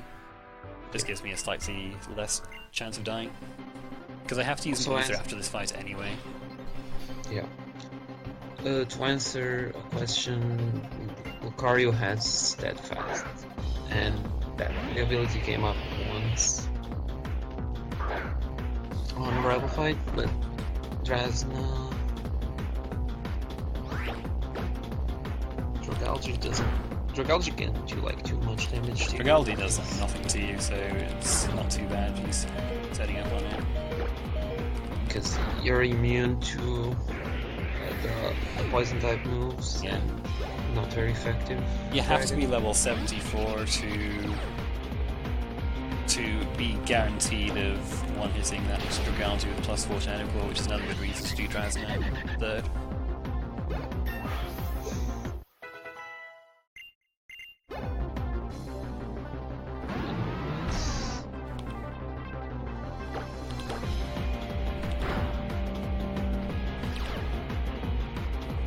Yeah, and it's kind of a flavor fill that Drazn doesn't have an Executor, but it's gonna be See, it's also area I would normally use Rock Tomb on, but I have a spare close combat and that kills as well, so I can just go for that.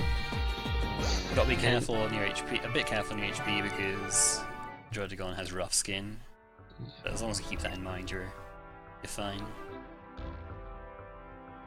And now time for a good old Z-Bolt. Seabold is the biggest run killer of the Elite Four, and you fight him last because level 75 just gives you so much more of a chance of dealing with him. Also, goodbye Lucky Egg. Goodbye, Lucky Egg. Like, Z-Bolt is just...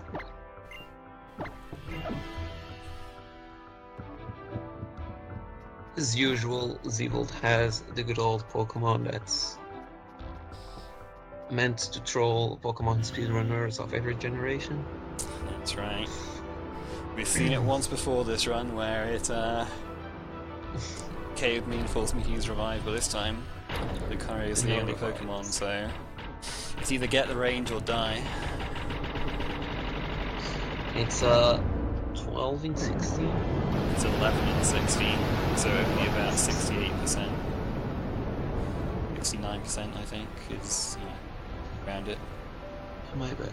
Can I just And give a quick shout out to we just broke 1,000 viewers on the live stream. Hey, Very awesome! nice. I'm glad. I hope you guys are enjoying this. yeah.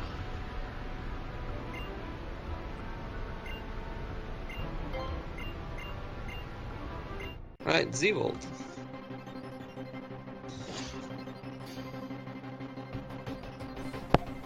So the problem with Z-Volt is not only is Gyarados, I mean, Pokemon also has Intimidate. Intimidate, yeah. I mean, that's a pretty big issue, but that's basically why we need to Mega Evolve. Well, partly that, and partly because Mega Evolve gives me just enough defense so that I survive Earthquake from Gyarados most of the time. And because I survive it most of the time, he usually goes for Dragon Dance instead. Yeah, and we cannot set up on the Clawitzer because It just attacks you and does too much damage. yeah. And I did not get the range on Gyarados, so we're gonna have to reset. Rip.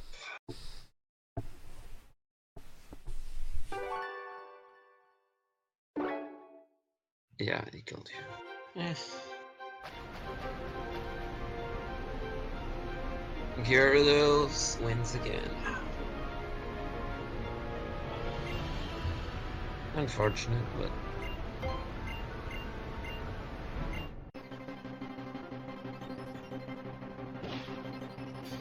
there's really nothing you can do other than just hit the range.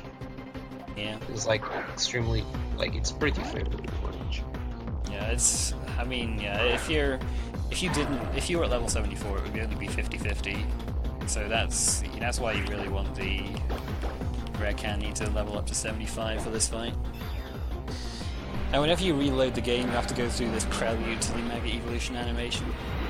Otherwise, it's shorter. Like if you've used it once before, earlier in the run, it's a shorter animation. But since you like reload, it goes through the whole thing. Oh, I didn't know that because literally never comes out. Yeah, I mean, because it's single segment. Yeah.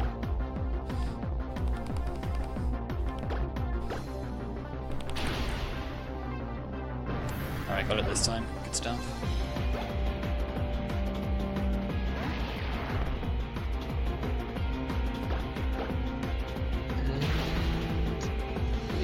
Okay.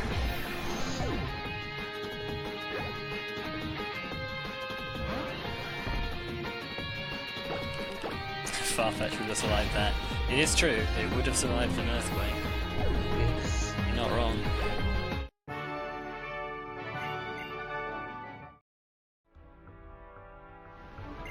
I mean, you can set up on Clawitzer, but there's just no point, because generally you take no damage from Gyarados and you can just go straight into the champion fight. Yeah. So are you gonna save for the anthem? Yeah, I'm gonna save for the answer. I have died there. But the fight is free. It's just. It's almost free, but oh my gosh. Thunder boys.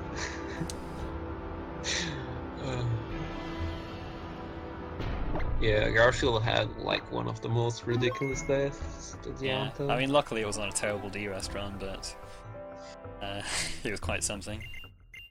Yeah. I recommend you guys go watch the highlights after you finish watching the PSR Marathon.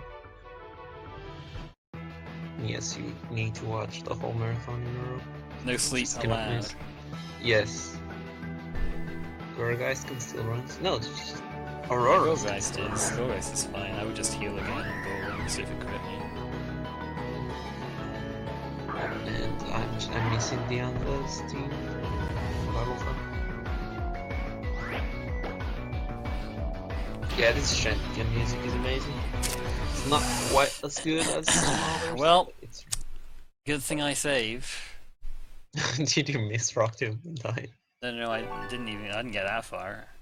Oh, just got crit by flying press. Okay, neat.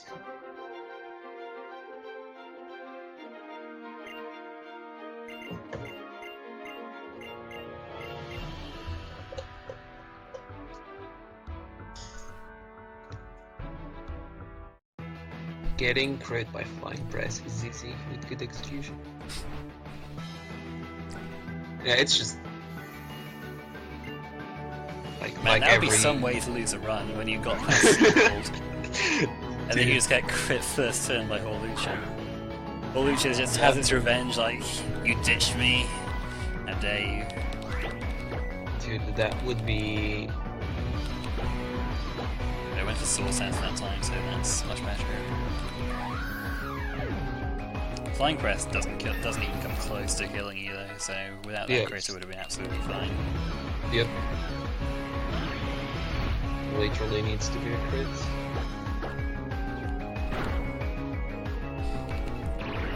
So it's not possible to get a world record speedrun without dying in save.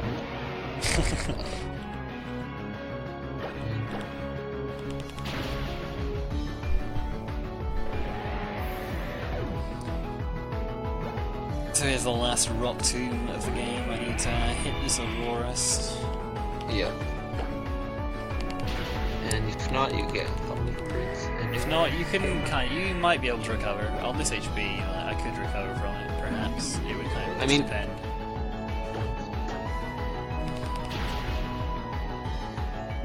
Oh, you just crit him.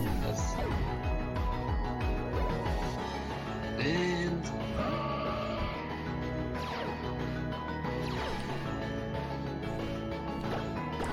Yeah, generally Diane's is pretty free. You just source dance once and sweep routine. Yeah. She just happens to have lots of Pokemon that are weak to your moves, and Horlucha's just not very defensive, so that just goes down easily. And she Mega Evolves and immediately dies. Yep.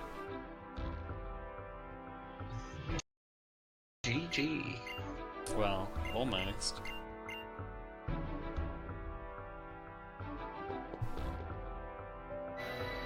I mean, you won the Elite Four, so it's GG. It's not the end of the run, though. Spoiler.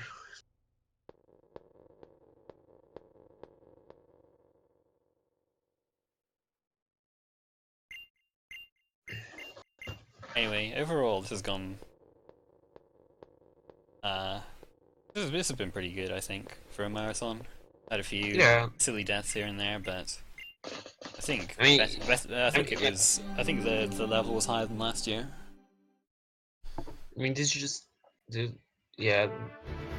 The only deaths were like Gyarados and Alucha. Lucha, man.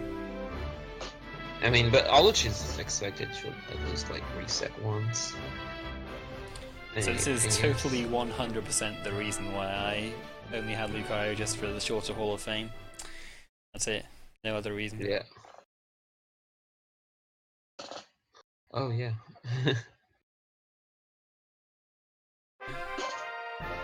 That feeling when I like actually forgot that you need to only have Lucario.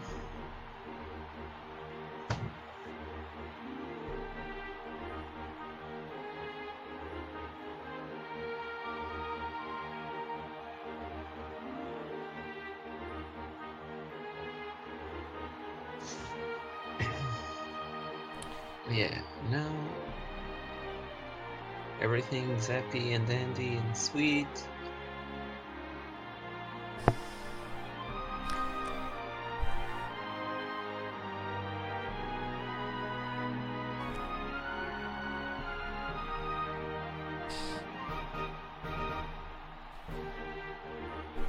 And the badge is blue, white, and red.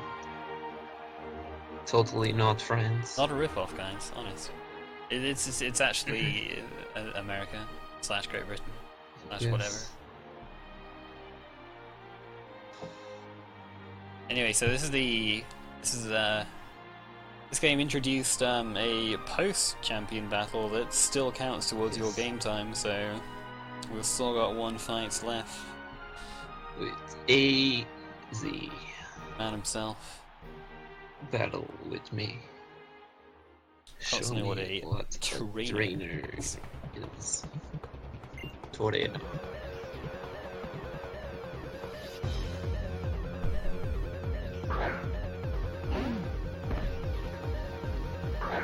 time for the epic battle with Oh, he's fine. Easy. Just sleep his team, no problem. Yeah, it's just set up twice and then just kill everything. Wait. Did I misremember something? Flipping No, killed me. it's just... No, but seriously, that's the real reason that you have just Lucario, because you die so quickly to AZ. It's one of those battles where you can lose, where you actually there's no disadvantage to just losing. Saves about half a minute. Yep. Anyway, I should have said time, shouldn't I? It should have like stopped by now. Yeah. It's time. Okay. Well, now you tell me. I mean, I think time should be on the 3K year meme. I think that's more appropriate. We'll just sure. So we just adjust the timing rules for memes. I love it. Yes. Timing rules is wherever I stop the timer there is where we end. Official RTA rules. There you go. Yes, That's it. Set in stone. I now. mean, yes, it's perfect. The final time on my end was a 3:54:05 RTA, if you're wondering. That's good for a marathon day. Yeah, that's pretty good. Well, yeah, I mean, we started 5 minutes late, so that covered for it. Felt more like 3,000 years to me. You know Did what it I'm took saying? you 3,000 years to get Evolution? To beat this game? Yeah. It's been 3,000 years. It's been For me. 3,000 ball shakes. Dude.